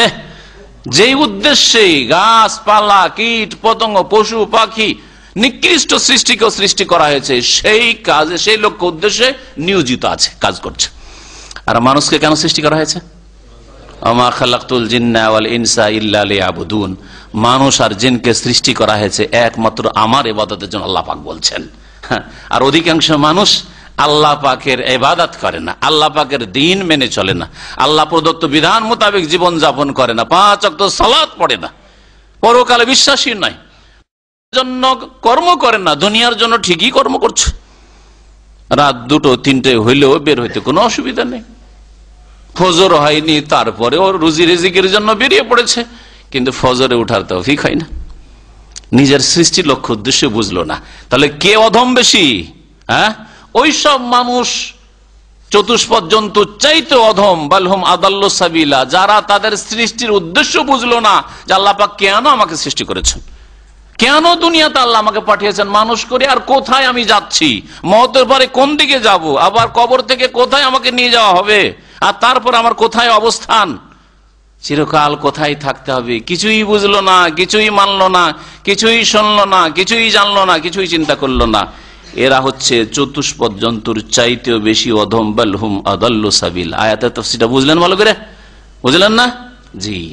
তা আল্লাহ পাক রব্বুল আলামিন যে কারো উপর আল্লাহ পাকের ক্রোধ আছে, এই জন্য বাড়াবাড়ি কথা বলে দিলেন, যেমন মানুষ বলে এরকম নয়, বরং বাস্তব কথা আল্লাহ বলেছেন যে নিকৃষ্ট কাফের, মুশরিক, পাপিষ্ট, গুনাহগার, নিকৃষ্ট কার চাইতে বেশি? চতুষ্পদ জন্তুর চাইতে বেশি। কারণ চতুষ্পদ জন্তু, পশু পাখি সৃষ্টির উদ্দেশ্য বুঝে যে কেন তাকে সৃষ্টি করা হয়েছে। পক্ষান্তরে আল্লাহর অবাধ্য মানুষ, নাফরমান মানুষ নিজের সৃষ্টির উদ্দেশ্যই বুঝে না। আল্লাহ পাক রব্বুল আলামিন তারপরে বেশ কয়েকটি আয়াতে তার রুবুবিয়ত, তার প্রভুত্বের কথা উল্লেখ করেছেন, তার রুবুবিয়তের, তার প্রভুত্বের প্রমাণাদি পেশ করেছেন। অর্থাৎ আল্লাহ পাক রব্বুল আলামিন যে তার কাজে একক, যাকে তৌহিদে রুবুবিয়া বলা হয়, আল্লাহ পাকের কাজে আল্লাহ পাক একক, আল্লাহর কাজে কেউ শরীক নেই, আল্লাহ পাকের কাজে তার কোনো শরীক নেই, এর বেশ কিছু প্রমাণাদি পেশ করেছেন, বা আল্লাহ পাক রব্বুল আলামিন তার কিছু অবস্থা, বিভিন্ন দিক আল্লাহ পাক উল্লেখ করেছেন যে এই কাজগুলি কার, এমন কোন শক্তি আছে, কোন গৌস আছে, কুতুব আছে, দেবদেবী আছে, ওলি আছে, নবী আছে, যারা এই কাজগুলি করেছে। সবগুলি আল্লাহ পাক যখন করেন, তো আবার রুকু সেজদা, আবার কবর মাজারে কেন সেজদা? হ্যাঁ, দোয়া আবার ওই গৌস কুতুবের কাছে, পীর ওলির কাছে কেন, পাকা কবরে কেন, আল্লাহর কাছে কেন দোয়া করা নাই? রোগের আরোগ্য তলব করা যিনি সৃষ্টিকর্তা তার কাছে কেন নয়, আবার ওই কবর মাজারে কেন? ছেলে মেয়ে চাওয়া, যে আল্লাহ পাক রব্বুল আলামিন সবকিছুই দেন, সেই আল্লাহ পাক রব্বুল আলামিনের কাছে চাওয়া নয় কেন? আল্লাহ পাক ইরশাদ করছেন, আলাম তারা ইলা রব্বিকা, হে নবী তুমি কি দেখো না তোমার রবের দিকে, একটু চিন্তা করে, চিন্তার দৃষ্টিতে দেখো না, কাইফা মাদ্দা জিল, কিভাবে আল্লাহ পাক রব্বুল আলামিন ছায়াকে লম্বা করেছেন, ছায়াকে দীর্ঘ করেছেন। আল্লাহ মাদ্দায় মুদ্দ মানে টেনে দেওয়া। আল্লাহ পাকের ছায়াকে, যে কোনো জিনিসের ছায়া, যখন সূর্য উঠে, সূর্য উঠার পরেই ছায়া পড়ে। আর কিভাবে আল্লাহ পাক দীর্ঘ লম্বা করেছেন, যে সকালবেলা সবচেয়ে লম্বা ছায়া থাকে, থাকে না? হ্যাঁ, লম্বা ছায়া থাকে, আর ধীরে ধীরে ধীরে ওটা কমে না বাড়ে? ছায়া কমতে থাকে। দুপুর হইতে হইতে মাথার উপর বেলা আস্তে আস্তে ছায়া শেষ, বিল্ডিং এর ছায়া পাচ্ছেন না, ঘরের ছায়া পাচ্ছেন না, কোনো গাছের ছায়া পাচ্ছেন না। হ্যাঁ, মাথার উপর সূর্য এসে সামান্য হয়তো একটু আছে, হ্যাঁ, যেহেতু সূর্যটা একটু কাত হয়ে হয়তো এইদিকে আছে, তখন একটু সামান্য হয়তো ছায়া আছে, কিন্তু যেই ছায়াটা সূর্য পূর্ব দিকে উঠছে, যখন পশ্চিম দিকে যে ছায়াটা ছিল, সেই ছায়াটা আর পাচ্ছেন না, শেষ ছায়াটা। আল্লাহ পাক রব্বুল আলামিন যদি এই ছায়া না দিতেন, কোন শক্তি আছে ছায়া দেওয়ার? ছায়ার কত যে প্রয়োজন। আমাদের দেশে গাছ ভরপুর, ছায়ার অভাব নেই যে কোনো জায়গায়, কত আরামদায়ক রাস্তা, মানুষ পায়ে হাঁটে, কোনো কষ্ট পায় না তেমন, তাই না? কিন্তু মরুভূমিতে একটু হেঁটে দেখেন তো, আরব দেশগুলিতে পাথরের ওপর, পাহাড়ের ওপর, আর এই বালিতে হেঁটে দেখেন তো দেখি, হ্যাঁ? আর হাঁটলেও, চললেও, গাড়িতে গেলেও আপনার পেট্রোল পাম্পে থামা লাগে, ওখানে একটু ছায়া খুঁজেন, হ্যাঁ, ছায়া খুঁজেন। ছায়ার কত প্রয়োজন। আল্লাহ পাক ইরশাদ করছেন যে চিন্তা করে দেখো না তুমি যে তোমার প্রতিপালক কিভাবে ছায়াকে লম্বা করেছেন। ওয়ালাউ শাআ আল্লাহ জাআলাহু সাকিনা, আল্লাহ পাক যদি চাইতেন তাহলে এই ছায়াকে স্থির করে দিতেন। ছায়াকে স্থির করে দিতেন মানে ছায়া দিতেনই না, অথবা ছায়া হয়েই থেকে যেত, ভোর হইতো ভোর হয়ে থেকে যেত, দুপুর হইতো দুপুর হয়ে একই অবস্থায় থেকে যেত, রাত হইতো না, তাহলে দিন হইলে রাত হইতো না, অথবা অন্ধকার হয়ে ছায়ার অন্ধকার হয়ে থেকে যেত, রাত হয়ে যেত, কোনোদিন দিন হইতো না, যদি আল্লাহ পাক চাইতেন এইরকমই রেখে দিতেন। এমন এলাকা নেই কি যে যেখানে 24 ঘন্টার 18 ঘন্টা বা তারও বেশি রাত, অথবা তারও বেশি দিন, তারও বেশি দিন, মাত্র 3 ঘন্টা 4 ঘন্টা। বরং আমি কিছু দেশের কথা, আমাদের অনেক ভাইরা ওইসব দেশ থেকে টেলিফোন করে, মাত্র 1-2 ঘন্টার জন্য সূর্য ডুবে। চিন্তা করেন আপনি, হ্যাঁ? তারপরে 6 মাস দিন 6 মাস রাত, হ্যাঁ? আল্লাহ পাক রব্বুল আলামিন জমিনে এমন এলাকা রয়েছে। তো আল্লাহ পাক রব্বুল আলামিন বলছেন যে আল্লাহ যদি চাইতেন তাহলে কি করতেন, এই ছায়াকে স্থির করে দিতেন, রাতই রেখে দিতেন, ছায়া আর ছায়া, রৌদ্র নেই। আর নয় ছায়া যে অবস্থায় সকালে ছায়া উঠেছিল ওই অবস্থায় আল্লাহ রেখে দিতেন একই অবস্থায়, তাহলে মানুষের জীবনযাপন অচল হয়ে পড়ত, অচল হয়ে পড়ত। সুম্মা জাআলনা শামসা আলাইহি দালিলা, অতঃপর সূর্যকে তার প্রমাণ স্বরূপ আমি সৃষ্টি করেছি। এই ছায়ার ওপর সূর্যকে প্রমাণ স্বরূপ সৃষ্টি করেছি। এই সূর্যের কারণে ছায়া হচ্ছে, সূর্য যখন উঠতে যাচ্ছে সকালবেলা তখন ছায়া লম্বা হচ্ছে, আবার দুপুরবেলা যখন হইতে আসছে তখন ছায়া প্রায় শেষের দিকে, আবার যখন সূর্য গড়ে গিয়ে পশ্চিম আকাশের দিকে চলে যাচ্ছে ধীরে ধীরে ছায়া লম্বা হইতে লাগছে। হ্যাঁ, সূর্যকে ছায়ার প্রমাণ হিসাবে বা নির্ণায়ক হিসাবে আমি সৃষ্টি করেছি। সুম্মা কাবাজনাহু ইলাইনা কাবজান ইয়াসিরা, অতঃপর আমি সেই ছায়াকে গ্রহণ করে নিয়ে নি, এলাইনা আমার দিকে আমি টেনে নি, কাবজ মানে গ্রহণ করা, হ্যাঁ, ধরে নেওয়া। আল্লাহ পাক রব্বুল আলামিন বলছেন আমি সেই ছায়াকে আমার দিকে টেনে নি, কাবজান ইয়াসিরা, ধীরে ধীরে ধীরে ধীরে। বিকাল হচ্ছে, ধীরে ধীরে ধীরে ধীরে ধীরে ছায়া শেষ, পুরো পৃথিবী অন্ধকার হয়ে গেল, ছায়া শেষ, সূর্য শেষ। আল্লাহ পাক এগুলি করেন। আর কেউ শরীক আছে কি? কোন দেবদেবী আছে এগুলি করে? হ্যাঁ, কোন গৌস কুতুব আবদাল আছে করে? হ্যাঁ, জিলানি চিশতি করে? যখন করে না তো তারা আবার তাদের কাছে কেন চাওয়া পাওয়া? যিনি করেন তার কাছে চাইতে হবে। এত সহজ কথা বুঝে আসে না। আল্লাহ পাক বলছেন ওয়াহুয়াল্লাযী জাআলা লাকুমুল লাইলা লিবাসা, আল্লাহ তো সেই সত্তা যিনি তোমাদের জন্য রাতকে পোশাক স্বরূপ করেছেন। রাতকে আল্লাহ পোশাকের মতো, পোশাক কি করে? মানুষকে ঢাকে, পোশাক মানুষকে ঢাকে। আর শরীর ঢাকা থাকলে দেখতে ভালো লাগে। যদি এটা বুঝতে হয় তাহলে নিজের শরীর যদি কাপড় না রাখেন কত খারাপ লাগে। আর যদি ওটাও না বুঝতে পারেন তো একটা খালি গায়ে ছবি করিয়েন, খালি পায়ে ছবি করিয়েন আপনার মোবাইল দিয়ে। হ্যাঁ, খালি গায়ে আর খালি পায়ে আছেন আপনার ছবি করবেন। আর একটা জামা কাপড় পরে ছবি করেন, কোনটা দেখতে ভালো লাগে? কোনটা ভালো লাগবে? পোশাক পরাটা। জি হ্যাঁ, তো পোশাক মানুষকে ঢেকে রাখে, মানুষের মান ইজ্জত ঢাকে, লজ্জা স্থানও ঢাকে, আর মান সম্মানও ঢেকে রাখে, সবকিছু ঢাকে। তো আল্লাহ পাক রব্বুল আলামিন রাতকে এখানে কি বলেছেন?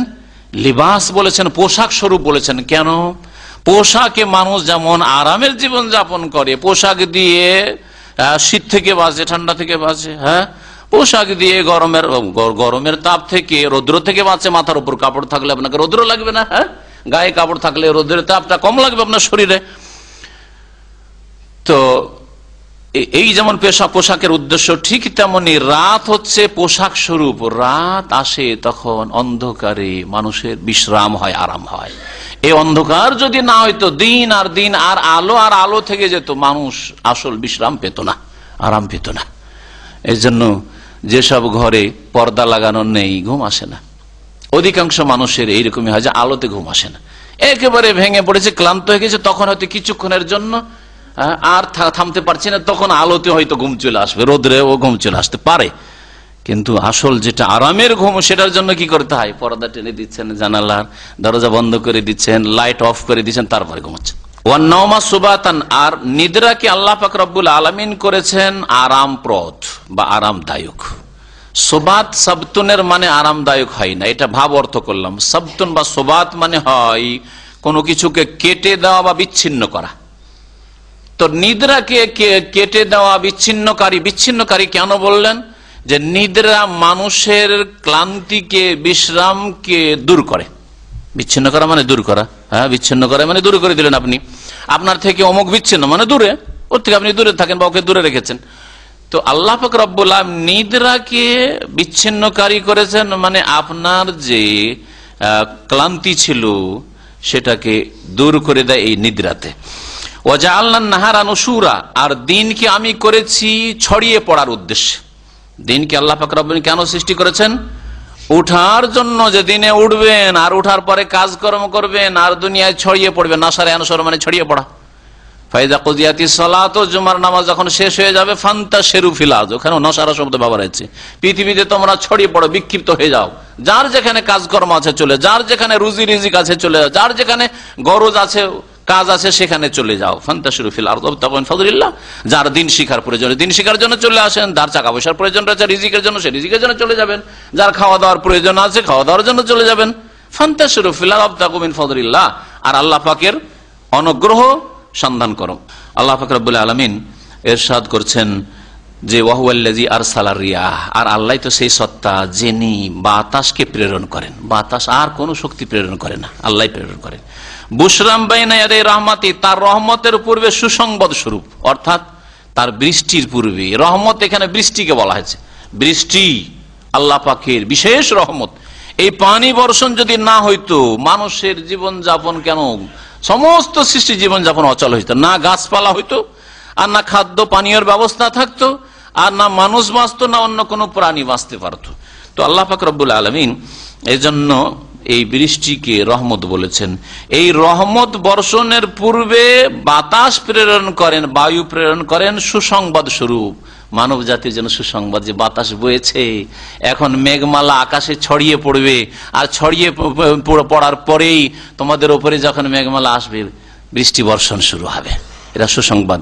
এই জন্য আমাদের সাধারণ মানুষেরা গ্রামে গঞ্জে যারা বাস করে, একটা বাতাস যখন সুন্দর বাতাস বহে, তখন বলে হ্যাঁ বৃষ্টি আসবে, আশা করি একটু পরে আমাদের এলাকায় বৃষ্টি হবে, এই আশা মানুষ করে। ওয়ানজালনা মিনাস সামাই মান তাহুর, আর আমি আল্লাহ নাজিল করেছি আকাশ থেকে পবিত্রতা দানকারী পানি। এমন পানি আল্লাহ নাজিল করেছেন যেই পানি হচ্ছে তাহুর, যে পানি হচ্ছে তাহুর। আর পানি দুই ভাগে বিভক্ত। পানি তাহুর, যেটা নিজেও পাক আর অপরকেও পবিত্র করতে পারে, যার দ্বারা উযু করা যেতে পারে, যার দ্বারা গোসল করা যেতে পারে, যার দ্বারা পরিষ্কার পরিচ্ছন্ন হওয়া যেতে পারে, তাহুর। আর আরেকটা পানি হচ্ছে নাজাস, নাপাক। এই দুই ভাগে বিভক্ত, এটাই ঠিক। আর কিছু কিছু ফকিরা যে তিন ভাগে ভাগ করেছেন, তাহুর আর তাহের আর নাজাস, এই ভাগ ঠিক নাই। কোরআন এবং হাদিসের আলোকে আল্লাহ পাক হয় তাহুর বলেছেন, আর না হয় নাজাস বা নাজাস নাপাক বলেছেন। আর তাহের মাঝামাঝি নিজে পাক, কিন্তু অন্যকে পাক করতে পারে না, এইরকম পানি কোনো কিছু নেই। যদি পাক হয় তাহলে অবশ্যই পাক করতে পারবে। এই জন্য নবী করিম সাল্লাল্লাহু আলাইহি ওয়াসাল্লাম সমুদ্রের পানি সম্পর্কে যখন জিজ্ঞাসা করা হয়, তখন বলছেন হুয়া তাহুর মাউহু, সেখানকার পানি, সমুদ্রের পানি হচ্ছে তাহুর, নিজেও পাক আর পবিত্রতা দানকারী তাহুর। আল্লাহ পাক রব্বুল আলামিন পবিত্রতা দানকারী পানি আকাশ থেকে নাজিল করেন। আকাশ থেকে মানে ওপর থেকে। আকাশ মানে আকাশ নয়, মাথার উপরে যা কিছু থাকে তাকে আরবি ভাষায় সামা বলা হয়। সামা ইয়াসমু মানে ওপরে হওয়া, সামা ইয়াসমু মানে যা উপরে থাকে। আল্লাহ পাক রব্বুল আলামিন তারপর ইরশাদ করছেন বৃষ্টি কেন বর্ষণ করে, লিনুহইয়া বিহি বালদাতাম মাইতা, যাতে করে সেই বৃষ্টির পানি দিয়ে আমি মৃত শহরকে বা মৃত দেশকে, মৃত এলাকাকে প্রাণ দান করি, জীবিত করি।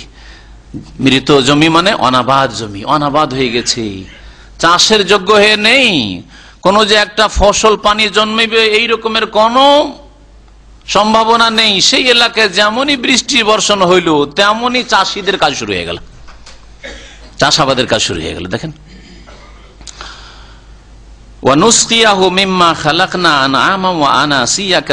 এবং সেই পানি আমি পান করিয়া থাকি। সাকায়াসকি মানে পান করানো অন্যকে, সারেবায়াসা মানে নিজে পান করা, আর সাকা ইয়াসকি মানে অন্যকে পান করানো, মুতাআদ্দি আরবি গ্রামারে। ওয়া নুসকিয়াহু, আর সেই পানি আমি পান করাই, মিম্মা খালাকনা, ওই সব সৃষ্টি থেকে যা আমি সৃষ্টি করেছি, মানে আমার সৃষ্টি থেকে আমি পানি পান করাই কাকে? আনআমান, বহু চতুষ্পদ জন্তুকে, ওয়া আনাসিয়া কাসীরা, আর বহু মানুষকে। অনেক মানুষ এই আকাশ থেকে বৃষ্টি বর্ষণ হয়, সেই পানি থেকে নিজেরা পান করে মানুষরা, আর তাদের গবাদি পশু বা অন্যান্য পশু পাখি রয়েছে তাদেরও পানীয়র ব্যবস্থা আমি করি। আনআমা ওয়া আনাসিয়া কাসীরা, আল্লাহ পাক বলেন ওয়ালাকাদ সাররাফনাহু বাইনাহুম, আর নিঃসন্দেহে এই পানিকে আমি তাদের মাঝে, এই বৃষ্টিকে আমি তাদের মাঝে ভাগ বন্টন করে থাকি। সাররাফা ইউসাররিফু মানে ফিরিয়ে দেওয়া, এইদিকে ফিরিয়ে দিই, ওইদিকে ফিরিয়ে দিই, এইদিকে ফিরিয়ে দিই, ওইদিকে ফিরিয়ে দিই। কখনো এই এলাকায় বৃষ্টি হলো, তামাম এলাকা বৃষ্টি হলো, তো আবার মক্কা মদিনায় নাই, মক্কা মদিনায় বৃষ্টি হচ্ছে শুনতে পাচ্ছি, রিয়াজে বৃষ্টি হচ্ছে আমাদের এলাকায়, আল্লাহ পাক এরকম ফিরিয়ে দেন, কখনো এইখানে, কখনো ওইখানে, কখনো ওইখানে। আল্লাহ পাক এইভাবে কখনো এই দেশে, ওই দেশে, এলাকায়, ওই এলাকায়, এইভাবে বৃষ্টিকে আল্লাহ পাক কি করেন? বিতরণ করেন। ওয়ালাকাদ সাররাফনাহু বাইনাহুম, তাদের মাঝে আমি এই বৃষ্টিকে বন্টন করে দিই। সাররাফা মানে বন্টন করা, একটি তাফসীর করলাম। আর কেউ কেউ বলছেন না, পানির আলোচনা শেষ হয়ে গেছে, পানি আর বৃষ্টির আলোচনা শেষ হয়েছে। সাররাফনাহু, হু জামিরের মারজা হচ্ছে, হু জামির থেকে উদ্দেশ্য, হু প্রোনাউন সর্বনাম, এর থেকে উদ্দেশ্য করা হয়েছে আল কোরআনকে। এর আগে যে কোরআনে কারীমের কথা উল্লেখ করা হয়েছে, আর সূরার প্রথমে তাবারাকাল্লাযী নাযালাল ফুরকান, আল ফুরকান বলা হয়েছে, কোরআনকে উদ্দেশ্য করা হয়েছে। তাহলে তাফসীর কি হবে? অনেকে এইভাবে অনুবাদ করেছেন, ওয়ালাকাদ সাররাফনাহু বাইনাহুম, নিঃসন্দেহে আমি কোরআনকে বিস্তারিতভাবে বর্ণনা করেছি, কোরআনের বর্ণনা বিশদভাবে আমি করে দিয়েছি। সাররাফনাহু বাইনাহুম, আল্লাহ পাক কোরআনে কারীম বিভিন্ন ভঙ্গিমাতে আল্লাহ বর্ণনা করেছেন। কোথাও জান্নাত জাহান্নামের কথা, জান্নাতের জন্য উৎসাহিত করা, কোথাও জাহান্নাম থেকে ভীতি প্রদর্শন করা, কোথাও কিসসা কাহিনী, আগের যুগের কাহিনী বর্ণনা করে উপদেশ পেশ করা, কখনো আকীদার কথা বলা, কখনো ভবিষ্যৎবাণী করা, বিভিন্ন বিষয়, কখনো আখলাক চরিত্রের কথা, চরিত্র গঠনের কথা, কখনো হালাল হারামের কথা, কখনো ব্যবসা বাণিজ্যের কথা, করণীয় বর্জনীয়র কথা। এইভাবে আল্লাহ পাক রব্বুল আলামিন বিভিন্ন ভাবে কোরআনে কারীম মানুষের মাঝে বিস্তারিত বর্ণনা করে দিয়েছেন নবী মুহাম্মদ সাল্লাল্লাহু আলাইহি ওয়াসাল্লামের মাধ্যমে। লিয়াযাক্কারু, কেন? যাতে করে উপদেশ নেই, কোরআনে কারীম থেকে উপদেশ নেই। আর যদি বৃষ্টির কথা বলেন যে ওয়ালাকাদ সাররাফনাহু, আমি এই বৃষ্টিকে বন্টন করে থাকি তাদের মাঝে, কেন? যাতে করে তারা এতে থেকেও শিক্ষা নেয়, উপদেশ নেই যে আল্লাহ পাক রব্বুল আলামিন অমুক এলাকায় এত বৃষ্টি দিচ্ছেন, তাদের প্রয়োজন মিটে যাচ্ছে, আমাদের দেশে অনা বৃষ্টি কেন? বা অমুক এলাকায় আল্লাহ পাক বৃষ্টি দিচ্ছেন ওদের প্রয়োজন মোতাবেক, আমাদেরকে বৃষ্টি দিয়ে ডুবিয়ে কেন দিচ্ছেন? যখনই বৃষ্টি শুধু ক্ষতি হয়, বৃষ্টি এমন সময় হলো গেল আমের মুকুল গেল, এমন সময় এত বৃষ্টি হইলো যে একেবারে বন্যা হয়ে গেল, বাড়ি ঘর ডুবে গেল, ফসল পানি সব ডুবে গেল। কেন? কেন চিন্তা করলে? লিয়াযাক্কারু, উপদেশ যাতে নেই। আল্লাহ পাকের আযাব, এই বৃষ্টি আর রহমত হয়ে নেই, তোমাদের জন্য আযাব হয়ে গেছে। আল্লাহ পাক রব্বুল আলামিন ইরশাদ করছেন, ফাআবা আকসারুন নাস, অধিকাংশ লোকের স্বভাব হচ্ছে অস্বীকার করা। ফাআবা আকসারুন নাস, অতঃপর অধিকাংশ লোক অস্বীকার করে থাকে, ইল্লা কাফুরা, কুফরি করা ছাড়া, ইল্লা কুফুরা, কুফরি করা ছাড়া। অধিকাংশ লোকের স্বভাব হচ্ছে কুফরি করা, কুফরি করা ছাড়া ঈমানের দিকে আসতে চায় না, নেক আমলের দিকে, সৎকর্মের দিকে আসতে চায় না। ওয়ালাউ শি'না লাবাসনা ফি কুল্লি ক্বরিয়াতিন নাযীরা, নবী মুহাম্মদ সাল্লাল্লাহু আলাইহি সাল্লামকে সারা বিশ্বের সমস্ত মানুষের জন্য আল্লাহ পাক পাঠিয়েছেন, জিনদের জন্য পাঠিয়েছেন। আল্লাহ পাক রব্বুল বলছেন যে হে নবী, আমি যদি ইচ্ছা করতাম, এটা তোমার ক্ষমতাই নাই, তোমাকে পাঠিয়েছি আমি যদি ইচ্ছা করতাম তো প্রত্যেক জনপদে, প্রত্যেক অঞ্চলে, প্রত্যেক এলাকায় একটা করে নবী পাঠাইতাম। শুধু শেষ নবী মুহাম্মদকে না, মক্কায় এক নবী, মদিনায় আরেক নবী, তায়েফে আরেক নবী, ভারতে আরেক নবী, আবার এক এক ডিস্ট্রিক্টে এক এক নবী, আমি বহু নবী পাঠাইতে পারতাম। আমি যদি ইচ্ছা করতাম তো সারা বিশ্বের জন্য বহু নবী পাঠাইতাম। আল্লাহ পাক বলছেন ওয়ালাউ শি'না, আমি যদি চাইতাম, লাবাসনা ফি কুল্লি ক্বরিয়াতিন নাযীরা, তাহলে প্রত্যেক জনপদে আমি একজন করে সতর্ককারী পাঠাইতাম, আর বহু নবী রাসূল এইভাবে হয়ে যেত। কিন্তু আমি এটা করিনি। কেন আল্লাহ করেননি? তাফসীরকাররা বলছেন এই জন্যই করেননি যে নবী করিম সাল্লাল্লাহু আলাইহি সাল্লাম সবচেয়ে বেশি সম্মানিত করতে চেয়েছেন, নবী করিম সাল্লাল্লাহু আলাইহি ওয়াসাল্লাম এই কথা বলেছেন যে উতিতু খামসান লাম ইউতাহুন্না আহাদুন ক্বাবলি, আমাকে 5টা এমন বৈশিষ্ট্য দেওয়া হয়েছে যা আমার পূর্বের কোন নবীকে দেওয়া হয়নি। তাহলে আল্লাহ পাক সম্মানিত করলেন না করলেন রাসূলুল্লাহ সাল্লাল্লাহু আলাইহি ওয়াসাল্লামকে?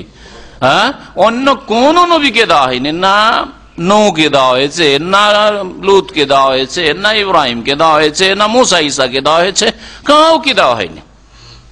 আমাকে দেওয়া হয়েছে, আমার পূর্বে কোন নবীকে দেওয়া হয়নি। তার মধ্যে একটি হচ্ছে যেটা আমাদের বিষয়ের সাথে সম্পর্কিত, কুল্লু নবিয়্যিন ইউবাসু ইলা কওমি খাসসা, প্রত্যেক নবী নিজ নিজ জাতির উদ্দেশ্যে আসতো। বনি ইসরাইলদের জন্য তুমি এই এলাকার জন্য, তুমি এই লোকগুলির জন্য, ব্যাস।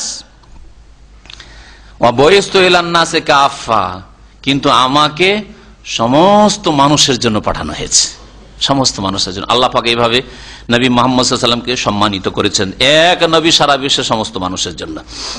ফালা তুতিল কাফিরিন, সুতরাং হে নবী, তোমাকে যখন সারা বিশ্বের সমস্ত মানুষের জন্য রাসূল করে পাঠিয়েছি, তখন তোমার দায়িত্ব বড় রয়েছে। যাকে আল্লাহ পাক যত মর্যাদা দেন, ইজ্জত দেন, তত বেশি তার গুরু দায়িত্ব থাকে। হ্যাঁ, আল্লাহ পাক বলছেন ফালা তুতিল কাফিরিন, সুতরাং তুমি কাফেরদের কথা মানিও না, কাফেরদের আনুগত্য করিও না, কাফেরদের কথা শুনিও না, ওদের সাথে সমঝোতা করিও না যে ঠিক আছে তোমরা যেটা বলছো সেটাও নি। ধর্মের ক্ষেত্রে কোনো সমঝোতা নেই। ওয়াজাহিদহুম বিহি জিহাদান কাবীরা, এবং এই কোরআন দিয়ে, বিহি মানে বিল কোরআন, আলোচনা কোরআনের আসছে এই সূরায়, সুতরাং বিহি হি জামিরের মারজা হচ্ছে আল কোরআন। ওয়াজাহিদহুম বিহি, এই কোরআন দিয়ে তুমি জিহাদ করো, কোরআন দিয়ে তুমি সংগ্রাম করো, জিহাদান কবীরা, কঠোর সংগ্রাম, বড় জিহাদ করো, জিহাদান কবীর। আল্লাহ পাক রব্বুল আলামিন কোরআন দিয়ে জিহাদের কথা বলেছেন। কোরআন দিয়ে এই জন্যই বললাম, এটা তলোয়ারের জিহাদ নয়, তরবারির জিহাদ, অস্ত্রের জিহাদ নয়, এটা বোঝানো হয়নি। এই জন্য যে এই সূরা হচ্ছে কোন সূরা, কোথায় নাযিল হয়েছে? মক্কি সূরা, মক্কায় নাযিল হয়েছে। আর মক্কায় রাসূলুল্লাহ সাল্লাল্লাহু আলাইহি ওয়াসাল্লাম 13 বছর নবী হওয়ার পরে থেকেছেন, 13 বছর। আর মদিনায় প্রায় বদরের আগ পর্যন্ত এই 14, 14.5, 15 বছর কাছাকাছি জিহাদ করা, কাফেরের বিরুদ্ধে, শত্রুর বিরুদ্ধে অস্ত্র ধারণ করা নিষেধ ছিল। অস্ত্র ধারণ করা ফরজ তো ছিলই না, জায়েজই ছিল না, অনুমতিই ছিল না। এক হচ্ছে জায়েজ, ফরজ নয় কিন্তু করলে করতে পারো, সেটাও ছিল না, নিষেধ ছিল। আল্লাহ পাক একটি আয়াতে ইরশাদ করেছেন কোরআনে কারীমে, আলাম তারা ইলাল্লাযিনা ক্বিলা লাহুম কুফু আইদিয়াকুম ওয়া আকিমুস সালাহ, হে নবী তুমি কি দেখো না ওই সব লোকদের যাদেরকে বলা হয়েছে আল্লাহর পক্ষ থেকে যে কুফু আইদিয়াকুম, তোমাদের হাতকে গুটিয়ে নাও। কেউ মারলেও মারবে না, আবু জাহল মারলেও মারবে না, মার খেয়ে থাকো, আম্মার, ইয়াসির, সুমাইয়া, বেলাল, সুহাইব, মার খেয়ে থাকো, কুফু আইদিয়াকুম, তোমাদের হাত গুটিয়ে নাও, ওয়া আকিমুস সালাহ, নামাজ কায়েম করো। ফালাম্মা কুতিবা আলাইহিমুল কিতাল, যখন তাদের উপর কিতাল, সশস্ত্র যুদ্ধ ফরজ করা হইল, পরে ফরজ করা হয়েছে, তাই না? ওরও কয়েকটা স্তর রয়েছে। প্রথম অনুমতি দেওয়া হয়েছে যারা তোমাদের বিরুদ্ধে অস্ত্র ধরতে আসে তাদেরকে, উযিনা লিল্লাযিনা ইউকাতালুনা বিআন্নাহুম যুলিমু, অনুমতি দেওয়া হলো, পারমিশন দেওয়া হলো ওই সব লোকদেরকে, উযিনা লিল্লাযিনা ইউকাতালুন বিআন্নাহুম যুলিমু, যাদের বিরুদ্ধে অস্ত্র ধরেছে তাদেরকে। কেন? যে তাদের উপর জুলম অত্যাচার করা হয়েছে, সেই জন্য অস্ত্র ধরার অনুমতি দেওয়া হলো। আল্লাহ পাক রব্বুল শেষ পর্যায়ে আল্লাহ পাক রব্বুল আলামিন তখন জিহাদে ফরজ করেছেন, কুতিবা আলাইকুমুল কিতাল ওয়া হুয়া কুরহুল লাকুম, তোমাদের উপর সশস্ত্র জিহাদ ফরজ করা হয়েছে, কিন্তু সেটা বড় কষ্টকর, কিন্তু তার বেশ কিছু শর্ত রয়েছে। নামাজের পূর্বে যেমন শর্ত রয়েছে উজুর, কিবলামুখী হওয়ার, লজ্জাস্থান ঢাকার ইত্যাদি শর্ত, পবিত্রতা অর্জন করা, তারপরে শরীরকে পবিত্র করা, কাপড় পবিত্র করা, যেই জায়গায় নামাজ পড়ছেন পবিত্র করা, এইসব শর্তাবলী রয়েছে। রোজার জন্য শর্ত রয়েছে, রোজা ফরজ হওয়ার জন্য। হজের জন্য শর্ত রয়েছে, শর্ত নাই? জাকাতের জন্য শর্ত রয়েছে, নেশা বলা হইতে হবে। জাকাত বছরে একবার যদি টাকা পয়সা বা স্বর্ণ চাঁদি হয় তাহলে, এগুলো সব শর্ত। তাহলে প্রত্যেকটি ইবাদতের শর্ত রয়েছে, আর জিহাদের শর্ত নেই। জিহাদ শব্দটা শুনলেন আর আপনি বেরিয়ে গেলেন বেকুবের মতো, আর সন্ত্রাসীদের খাতায় নাম লিখিয়ে দিলেন, আর বুঝলেন না বিষয়টাকে, আর ফিতনা সৃষ্টি করলেন না, এটা জিহাদ নাই। জিহাদের জন্য বেশ কিছু শর্ত রয়েছে। তার একটি মুখ্য শর্ত হচ্ছে যে জিহাদের ঘোষণা করবেন ইমামুল মুসলিমিন, দেশের শাসক, জনসাধারণ না, কোন মুফতি না, আর কোনো আলেম নয়, আর কোনো স্কলার নয়, আর কোনো প্রফেসর নয়, আর কোনো দলের সংগঠনের নেতা নয়। হ্যাঁ, জিহাদের ঘোষণা করবেন একমাত্র ইমামুল মুসলিমিন। নিজের পক্ষ থেকে বলছি না নবী সাল্লাল্লাহু আলাইহি ওয়াসাল্লাম বলেছেন? নবী কারীম ইন্নামাল ইমামু জুন্নাতুন, নিঃসন্দেহে ইমাম অর্থাৎ দেশের শাসক, দেশের শাসক বড় ইমাম, এটাকে ইমামাতে উজমা বলা হয়। মসজিদের ইমামত হচ্ছে ছোট ইমামতি, আর দেশের গোটা দেশের ইমামতি হচ্ছে ইমামাতে উজমা। ইন্নামাল ইমামুজ জন্য ইমাম হচ্ছে ঢাল, বর্মস্বরূপ। ইউকাতালু মিন ওয়ারাইহি, তার পিছনে থেকে লড়াই হবে। সে যদি বলে লড়তে হবে, প্রতিরক্ষার তার কাছে ব্যবস্থা আছে। আর যদি দেখেন আমার কাছে প্রতিরক্ষার ব্যবস্থা নেই বা অবস্থা এখন এইরকম নয় যে লড়াই হইতে পারে, সে বলবে যে না, হাত গুটিয়ে না, কুফু আইদিয়াকুম। আল্লাহ পাক রব্বুল আলামিন যেহেতু এই আয়াত বা এই সূরা মক্কায় নাযিল করেছেন, আর মক্কায় অস্ত্রের জিহাদ ছিল না, বদর ওহদের অনুমতি ছিল না, নিষেধ ছিল। না হইলে লুকিয়ে রাতের অন্ধকারে আবু জাহালকে মারাটা কোনো ব্যাপার ছিল নাকি? হ্যাঁ, রাতের অন্ধকারে রাস্তাঘাটে আবু জাহাল চলতো না? উতবা সাইবা রাবিয়া চলাফেরা করতো না? উকবা বিন আবি মুঈত যে নবী সাল্লাল্লাহু আলাইহি ওয়াসাল্লামের কাঁধে উটের ভুঁড়ি রেখেছিল, সে রাস্তাঘাটে চলতো না? তা বাড়িতে ঘুমাইতো না? কোন সিকিউরিটি ছিল তার? মারতে পারতো না? কিন্তু রাসূলুল্লাহ সাল্লাল্লাহু আলাইহি ওয়াসাল্লাম না অনুমতি দিয়েছেন, না সাহাবীরা এই কথা বুঝেছেন যে রাসূলের কাঁধে যখন উটের ভুঁড়ি চাপিয়েছে, এই বেটাকে শেষ করে দেবো আজকে রাতে, করেছেন? বা আত্মঘাতী হামলা করে শেষ করে দেবো। এইসব ফিতনা, এইসব জিহাদ নয়, সব জিহাদ নয়। আর এর চাইতে দুঃখজনক যে মুসলিম ওইদিকেও মুসলিম এইদিকেও মুসলিম বলতে আমরা জিহাদ করছি, জিহাদ করছে, জিহাদ করছে। মুসলিম মুসলিমদের বিরুদ্ধে জিহাদ করছে, কেউ পাবলিক মেরে জিহাদ করছে, কেউ পুলিশ মেরে জিহাদ করছে। কথা বুঝতে পারছেন? জিহাদ, সবাই জিহাদ করছে, মাশাআল্লাহ। অথচ নবী কারীম সাল্লাল্লাহু আলাইহি ওয়াসাল্লাম বলেছেন মুসলিম দুই পক্ষ থেকে লড়াই করলে দুটি দল কোথায় যাবে? সহিহ বুখারীর হাদিস, সহিহ বুখারীর হাদিস বলছি, ইজাল তাকাল মুসলিমানে বিসাইফিহিমা, দুই দিক থেকে মুসলিম যদি অস্ত্র নিয়ে মুখোমুখি হয়, ফাল কাতিল ওয়াল মাকতুল ফিন্নার, যে খুন করবে আর যাকে খুন করা হবে দুইজনেই জাহান্নামে যাবে। নবী কারীম সাল্লাল্লাহু আলাইহি ওয়াসাল্লাম বলেছেন। কেন? সাহাবীরা বলছে ইয়া রাসূলুল্লাহ, এ নয় খুনি জাহান্নামে যাবে, কিন্তু মাকতুল যাকে খুন করা হলো বেচারা খুন হয়ে গেল, পুলিশের সাথে মারামারি করতে গিয়ে খুন হয়ে গেল, ও তো ও কেন জাহান্নামে যাবে? হ্যাঁ, বলছেন লিআন্নাহু কানা হারিসান আলা কাতিল সাহিব, কারণ ও চেষ্টা করেছিল যে ওকে মারবো আমি, কিন্তু মারতে পারে নিজেই মরেছে, সেই জন্য দুজনেই জাহান্নামে যাবে। তারপরে কি বুঝে আসেন এগুলোর নাম জিহাদ বলবেন? এগুলোর নাম জিহাদ নয়। আল্লাহ পাক রব্বুল আলামিন তাহলে কোরআন দিয়ে জিহাদ করতে বলেছেন। কোরআন দিয়ে জিহাদ তাহলে কি? কোরআন দিয়ে জিহাদ হচ্ছে দাওয়া ইলাল্লাহ, আল্লাহর দিকে আহ্বান করা, হ্যাঁ, আল্লাহর কিতাব কোরআনে কারীমের দিকে আহ্বান করা, আল্লাহ পাকের রাসূল সাল্লাল্লাহু আলাইহি সাল্লামের সুন্নতের দিকে আহ্বান করা। এটা হচ্ছে জিহাদান কবীরা, যেই বড় জিহাদ, বড় সংগ্রাম আল্লাহ পাক কোরআনে কারীম দিয়ে করতে বলেছেন। এই আয়াত সম্পর্কে তাফসীরকাররা সকলে একমত, কারণ এই আয়াত মদিনায় নাযিল হয়নি, মক্কায় নাযিল হয়েছে। আর তখন যেহেতু অস্ত্র ধারণ করা নিষেধ ছিল, সেই জন্য কোরআনে কারীমের জিহাদ মানে দাওয়াত দেওয়া, কোরআনে কারীম জিহাদ মানে ইসলাম প্রচার করা, আর কোরআনে কারীমের জিহাদ মানে আমর বিল মারুফ, সৎ কাজের উপদেশ দেওয়া, নাহি আনিল মুনকার, অন্যায় কাজে বাধা দেওয়া। আর তার তিনটা স্তর আছে, বল প্রয়োগ না করতে পারলে কথার দ্বারা, আর তাও যদি কোনো ক্ষেত্রে সম্ভব না হয় তো অন্তর থেকে ঘৃণা করে প্রতিবাদ জানানো। এটা হচ্ছে সবচেয়ে দুর্বল বা নিম্ন স্তরের ঈমান। আল্লাহ পাক রব্বুল আলামিন তারপরে ইরশাদ করেছেন তার আরেক কুদরতের কথা বা তার আরেক রুবুবিয়তের প্রমাণের কথা, ওয়াহুয়াল্লাযী মারাজাল বাহরাইন, সে আল্লাহ, সেই সত্তা যিনি মারাজাল বাহরাইন, দুটি সাগর প্রবাহিত করেছেন। হাজা আজবুন ফোরাত, এই একটি হচ্ছে মিষ্টি, আজবুন মানে মিষ্টি, মাউন আজবুন মানে মিঠা পানি, মিষ্টি, ফোরাতুন মানে সুপেয়, পানির যোগ্য, পান করতে খুব ভালো লাগে। ওয়াহাজা মিলহুন ওজাজ, আর আরেকটি হচ্ছে মিলহুন লোনা, ওজাজুন কটু বা খারা। ওয়াজালা বাইনাল বাইনাহুমা বারযাখা ওয়া হিজরা মাহজুরা, এবং এই দুইয়ের মাঝে আল্লাহ পাক লোনা পানি, লবণাক্ত পানি আর মিষ্টি পানি, দুই পানির মাঝখানে আল্লাহ পাক কি করেছেন? বারজাখ তৈরি করেছেন, আবরণ তৈরি করে দিয়েছেন, সীমারেখা নির্ধারণ করেছেন, সৃষ্টি করেছেন। এই বারজাখের তাফসীর হচ্ছে স্থলভাগ। আর দুই সমুদ্র মানে মিষ্টি পানির নদী, নালা, পুকুর, যেখানে মিষ্টি পানি আছে, জলাশয় হোক আর নদী হোক, যেখানে মিষ্টি পানি, এক কথা আছে। আর অধিকাংশ মিষ্টি পানি যেটা প্রবাহিত হয় সেটা ঝর্ণায় হোক, ঝর্ণা বোঝানো হয়েছে অথবা নদীকে বোঝানো হয়েছে। মিষ্টি পানি আর একটা হিকমতের কথা শোনেন, তাফসীরকাররা উল্লেখ করেছেন যে মিষ্টি পানি সমুদ্রের পানির মতো স্থির নয়। নদীর পানি মিষ্টি, চলমান, প্রবাহিত, তাই না? নদীতে স্রোত রয়েছে।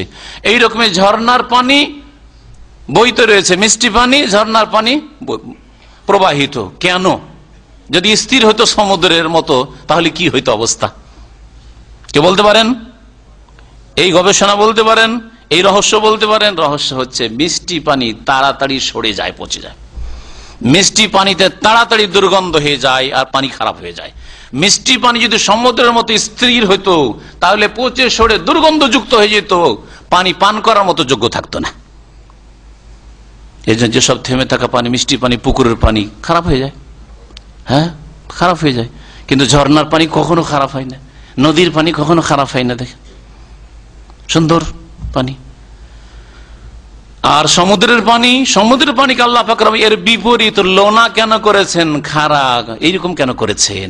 যদি মিষ্টি হইতো আর এই থেমে থাকা পানি, তাহলে এত তাতে প্রাণী আল্লাহ পাকের সৃষ্টি করা আছে, স্থল প্রাণীর চাইতে বেশি প্রাণী এই সমুদ্র জগতে আছে। সুতরাং এইসব ওতেই মরছে, ওতেই সরছে, পচছে।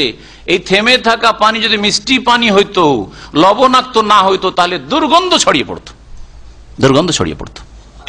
আর মানুষের বসবাস, মানুষ পানি তো ব্যবহার করতে পারতো না, এই স্থলভাগে বসবাস করা মুশকিল হয়ে যায়। দুর্গন্ধে, সড়া পচা গন্ধে বিভিন্ন রোগ সৃষ্টি হয়ে মানুষকে ধ্বংস করে ফেলত। আল্লাহ পাক রব্বুল আলামিন এই দুই সমুদ্র মানে সমুদ্রের লোনা পানি বুঝাতে চেয়েছেন, আর মিষ্টি পানি মানে নদী আর ঝর্ণার পানি, নদীর পানি আর ঝর্ণার পানি বুঝাতে চেয়েছেন। আর এর মাঝখানে যে বারজাখ আবরণ বা সীমারেখা আছে সেটা হচ্ছে স্থলভাগ। দেখেন সমুদ্র, বঙ্গোপসাগর, আর তার আশেপাশে ধর নদী, গঙ্গা, যমুনা, পদ্মা, অমক তমক, বহু নদী, হ্যাঁ মেঘনা, বহু নদী বয়ে আসছে। নদীর পানি মিষ্টি, আর নদীর পানি গিয়ে পড়ছেও গিয়ে সমুদ্রে, আর ওখানকার পানি লোনা পানি। কিন্তু ওই লোনা পানি এই নদীর পানির দিকে উঠে আসে না, আর নদীর পানি খারাপ হয় না, লোনা হয় না। আল্লাহ পাক রব্বুল এই রকমের আড় তৈরি করে দিয়েছেন। ওয়া হিজরাম মাহজুরা, আর অনতিক্রম্য আর প্রাচীর আল্লাহ পাক সৃষ্টি করে দিয়েছেন, বা ব্যবধান সৃষ্টি করে। হিজরান মানে হচ্ছে এমন যেটাকে বলতে পারেন যে ব্যবধান, হিজর, এর আগে হিজর শব্দটি গেছে এই সূরাতে। আর মাহজুর মানে যা অতিক্রম করা সম্ভব নয়, অনতিক্রম্য। এই জন্য তর্জমা করলাম ওয়া হিজরাম মাহজুরা, অনতিক্রম্য ব্যবধান আল্লাহ পাক রব্বুল আলামিন সৃষ্টি করে দিয়েছেন এই দুই পানির মাঝে। যদি পানি একাকার হয়ে যেত মিষ্টি পানি লোনা পানির সাথে, তাহলে মানুষের পানির যোগ্য কোনো পানি থাকতো না, আর অচল হয়ে যেত জীবন। ওয়া হুয়াল্লাযী খালাকা মিনাল মা'i বাশারান, আল্লাহ তো সেই সত্তা যিনি মানুষকে সৃষ্টি করেছেন, হ্যাঁ খালাকা মিনাল মা'i, পানি থেকে সৃষ্টি করেছেন, বাশারান মানুষকে আল্লাহ পাক কি থেকে সৃষ্টি করেছেন? পানি থেকে। দুটো ব্যাখ্যা, এক হচ্ছে প্রত্যেকটি সৃষ্টিতে পানির উপাদান আছে, মানুষের সৃষ্টিতে পানির উপাদান আছে। দেখেন শরীরে পানি আছে, যেমন ডায়রিয়া, কলেরা হইলে পানি যখন কম হয়ে যায় মানুষ মারা যায়, পায়খানা হয়ে বমি হয়ে মারা যায়, কিছুক্ষণের পরে মারা যায়। পানি আছে তাহলে মানুষের শরীরে, পানি দিয়ে আল্লাহ সৃষ্টি করেছেন, পানির উপাদান এতে আছে, গুরুত্বপূর্ণ বিষয় মানুষের সৃষ্টিতে।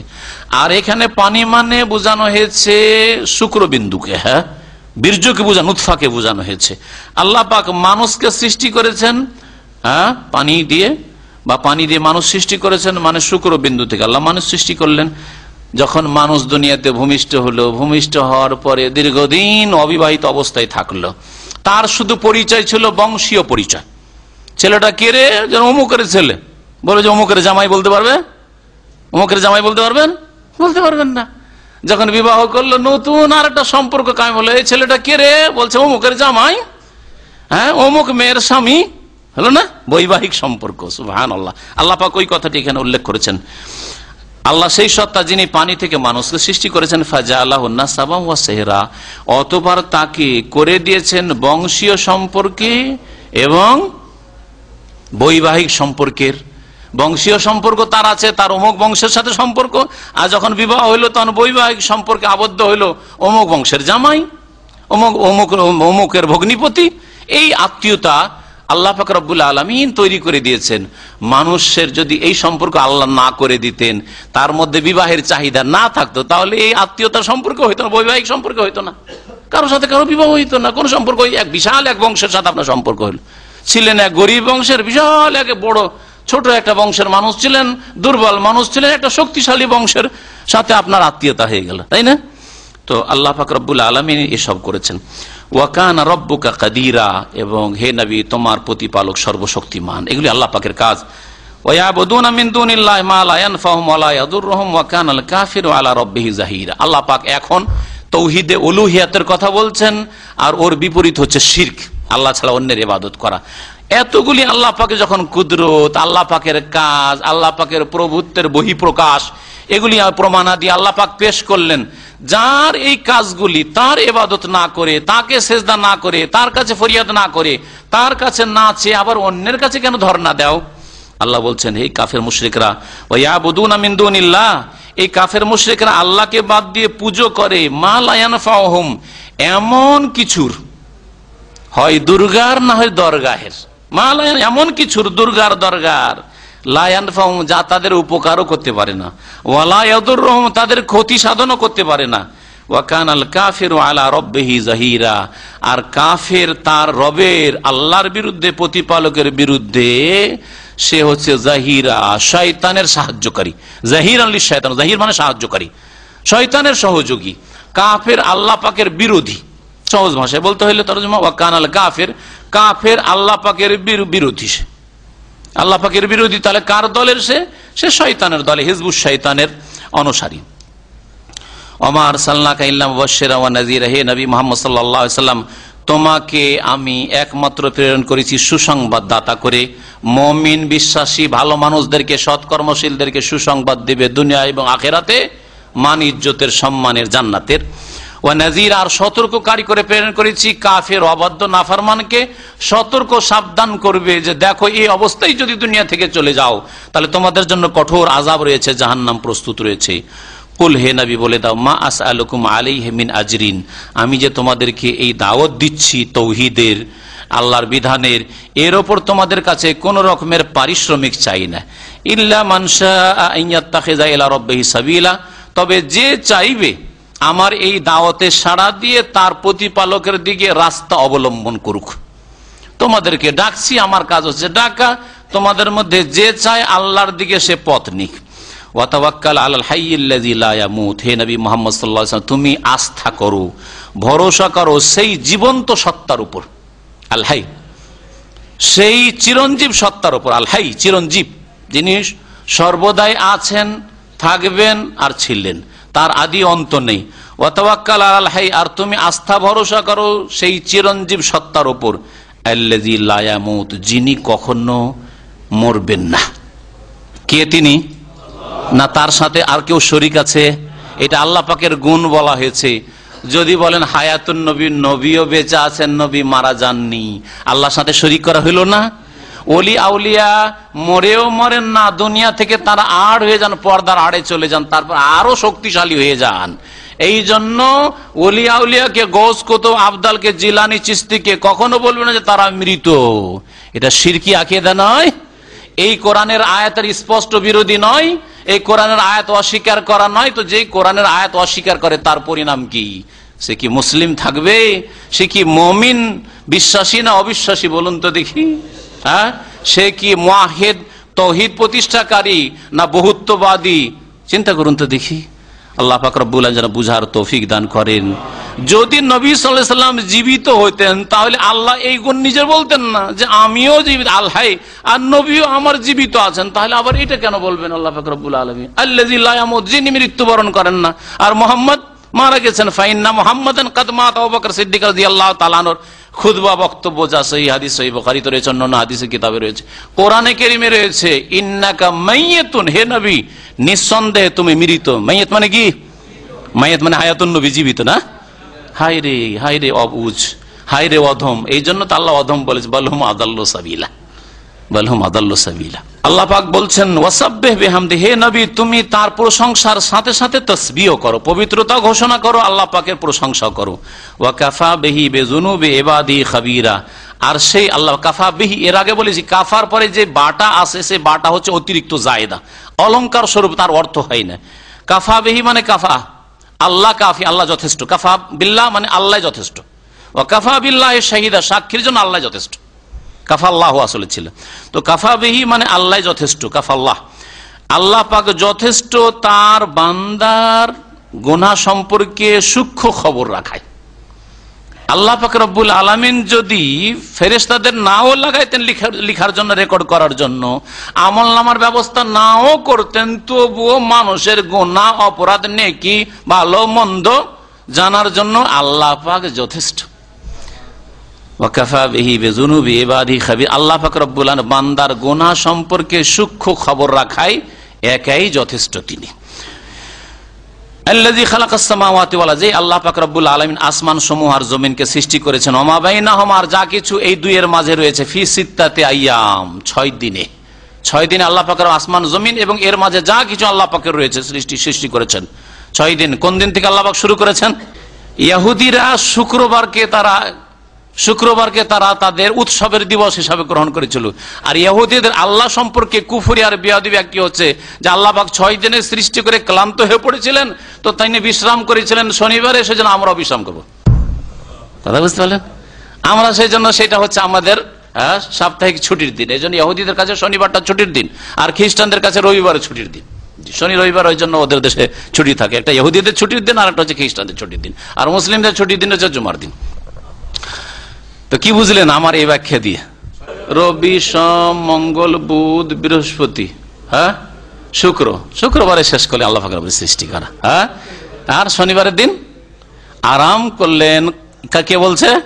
ইহুদি বেয়াদবরা বলছে। ইহুদিরা নবীদের সাথে বেয়াদবি করেছে, কিতাবের সাথেও বেয়াদবি করেছে, এমনকি রব্বুল আলামিন সম্পর্কেও বেয়াদবি করেছে, যে আল্লাহ নাকি ক্লান্ত হয়ে গেছে 6 দিনে আসমান জমিন সৃষ্টি করে, সব সৃষ্টি। আল্লাহ এই জন্য তাদের খণ্ডন করে, মামাসানা মিল লগুব, আমি ক্লান্ত হই না, আমাকে ক্লান্তি স্পর্শই করে না। আল্লাহ পাক ইরশাদ করেছেন, আল্লাহ পাক রব্বুল আলামিন সেই সত্তা যিনি আসমান সমূহ জমিনকে এবং এর মাঝে যা কিছু রয়েছে সবকে 6 দিনে সৃষ্টি করেছেন। সুম্মাস্তাওয়া আলাল আরশ, অতঃপর তিনি সমুন্নত হয়েছেন আরশের উপর। আল্লাহ পাক আরশের উপর সমুন্নত হয়েছেন। আল্লাহ কোথায় তাহলে? না সৃষ্টির কলবে কলবে, অনইসলামিক কথা সর্বত্র বিরাজমান, অনইসলামিক কথা, জাহিলি কথা সবকিছুতে বিরাজমান, হলুল ওয়াহদাতুল ওজুদের কুফরি কথা সবকিছুতে বিরাজমান আল্লাহ পাক রব্বুল আলামিন। কুফরি সুফিদের কথা, ভণ্ডদের কথা আল্লাহ পাকের কোথায়? আল্লাহ পাক তার আরশে আজিমে সমুন্নত, আর আল্লাহর আরশ আজিম তার সৃষ্টির ঊর্ধ্বে, আসমান জমিনের ঊর্ধ্বে, সবকিছুর ঊর্ধ্বে। ফাসআল বিহি খাবীরা, সুতরাং হে নবী মুহাম্মদ সাল্লাল্লাহু আলাইহি ওয়াসাল্লাম তুমি জিজ্ঞেস করো তার সম্পর্কে যারা সূক্ষ্ম খবর রাখে, ভালো জানে তাদেরকে। আল্লাহ সম্পর্কে জিজ্ঞেস করো, ওরা কে? যারা জানে ভালো করে, সঠিক আকীদা জানে, তাদেরকে জিজ্ঞাসা করো। সঠিক আকীদা আল্লাহ সম্পর্কে কে জানে? আম্বিয়া রাসূলগণ। তা আম্বিয়া রাসূলগণকে জিজ্ঞেস করো, তাদের কাছে ওহী আসে, তাহলে আসল কথা জানতে পারবে।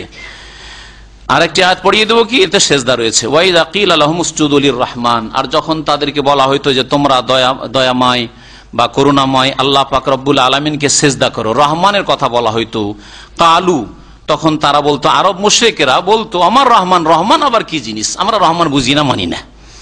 আনাসজুদু লিমা তা'মুরুনা, আমরা কি তোমার কথা শুনেই সেজদা করব? আমরা কি সেজদা করব? লেমা, ওকেই, যার তুমি নির্দেশ দিচ্ছ, তোমরা বললে আমরা সিজদা করে দেব না। ওয়াজাদাহুম নুফুরা, আর তাদের ঘৃণা বা তাদের পালায়ন আরো বৃদ্ধি পেয়েছে। কাফের মুশরিকদের পালায়ন নবী করিম সাল্লাল্লাহু আলাইহি সাল্লামের কাছ থেকে, দ্বীন ইসলামের কাছ থেকে, কোরআনের বাণী থেকে আরো বৃদ্ধি পেয়েছে। এখানে সেজদা রয়েছে, সুতরাং আপনারা সকলে একটা সেজদা করে নেবেন। তাফসীরটা শেষ করি। রহমান নামটি কাফের মুশরিকরা জানতো না, মানতো না। ওদেরকে যখন বলা হলো রহমানের কথা, তখন তারা আশ্চর্য হলো, রহমান আবার কি জিনিস? আমরা তো রহমান জানি, আমার গভর্নর আমাদের কাছে গম পাঠায়, খাদ্যদ্রব্য আমাদেরকে রফতানি করে, ওকে রহমান জানি। রহমান হলে আমরা রহমান বুঝি না, রহমান মানবো না। এই জন্য হুদাইবিয়ার সন্ধির সময় ষষ্ঠ হিজরিতে নবী করিম সাল্লাল্লাহু আলাইহি ওয়াসাল্লাম যখন হুদাইবিয়াতে ছিলেন, কাফেরদের সাথে সন্ধি হইল, সন্ধি চুক্তি লিখার সময় বিসমিল্লাহির রহমানির রহিম লিখেছিলেন শুরুতে আলী রাদিয়াল্লাহু তাআলা আনহু। আরো মুশরিকদের প্রতিনিধিরা বলল, না এই বিসমিল্লাহির রহমানির রহিম মানবো না। তাহলে কি মানবে? বলছে যেটা আগে বলতে মুহাম্মদ ওইটাই লিখো তুমি, আমরা ওইটা মানি। কোনটা? বিসমিকা আল্লাহুম্মা, হে আল্লাহ তোমার নামে, ব্যাস। হ্যাঁ, বিসমিকা আল্লাহুম্মা। আরে আরব মুশরিকরা তো বিসমিকা আল্লাহুম্মা তো আল্লাহর নামটা দিয়ে লিখতো, আর আমাদের মুসলিম সমাজের লোক 786 লিখে, হরে কৃষ্ণ লিখে। তা ওদের চাইতে অদম হয়ে গেল না? চিন্তা করেন আপনি বিষয়টা, ভালো করে চিন্তা করেন আল্লাহর ওয়াস্তে। এর আগে আমি একবার বলেছি, আর হিসাব করে দিচ্ছি, 786 হরে কৃষ্ণের অঙ্ক বেরোয়। হা রা ইয়া, কাফ রা শিন নুন আলিফ, হরে কৃষ্ণা। কারণ ইংরেজিতে বা উর্দু হিন্দিতে কৃষ্ণকে কৃষ্ণা বলে, বাংলাতে গোল করে কৃষ্ণ করেন। এই যে হা রা ইয়া হরে, হ্যাঁ কৃষ্ণা, কাফ রা শিন নুন আলিফ, এই 8টা অক্ষরের অঙ্ক বের করলে 786 হবে।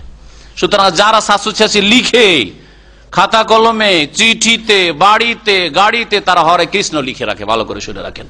তারা শিরক করে, তারা শিরক করে। আল্লাহ পাক রব্বুল আলামিন যেন আমাদের মুসলিমদেরকে হিদায়াত দান করেন।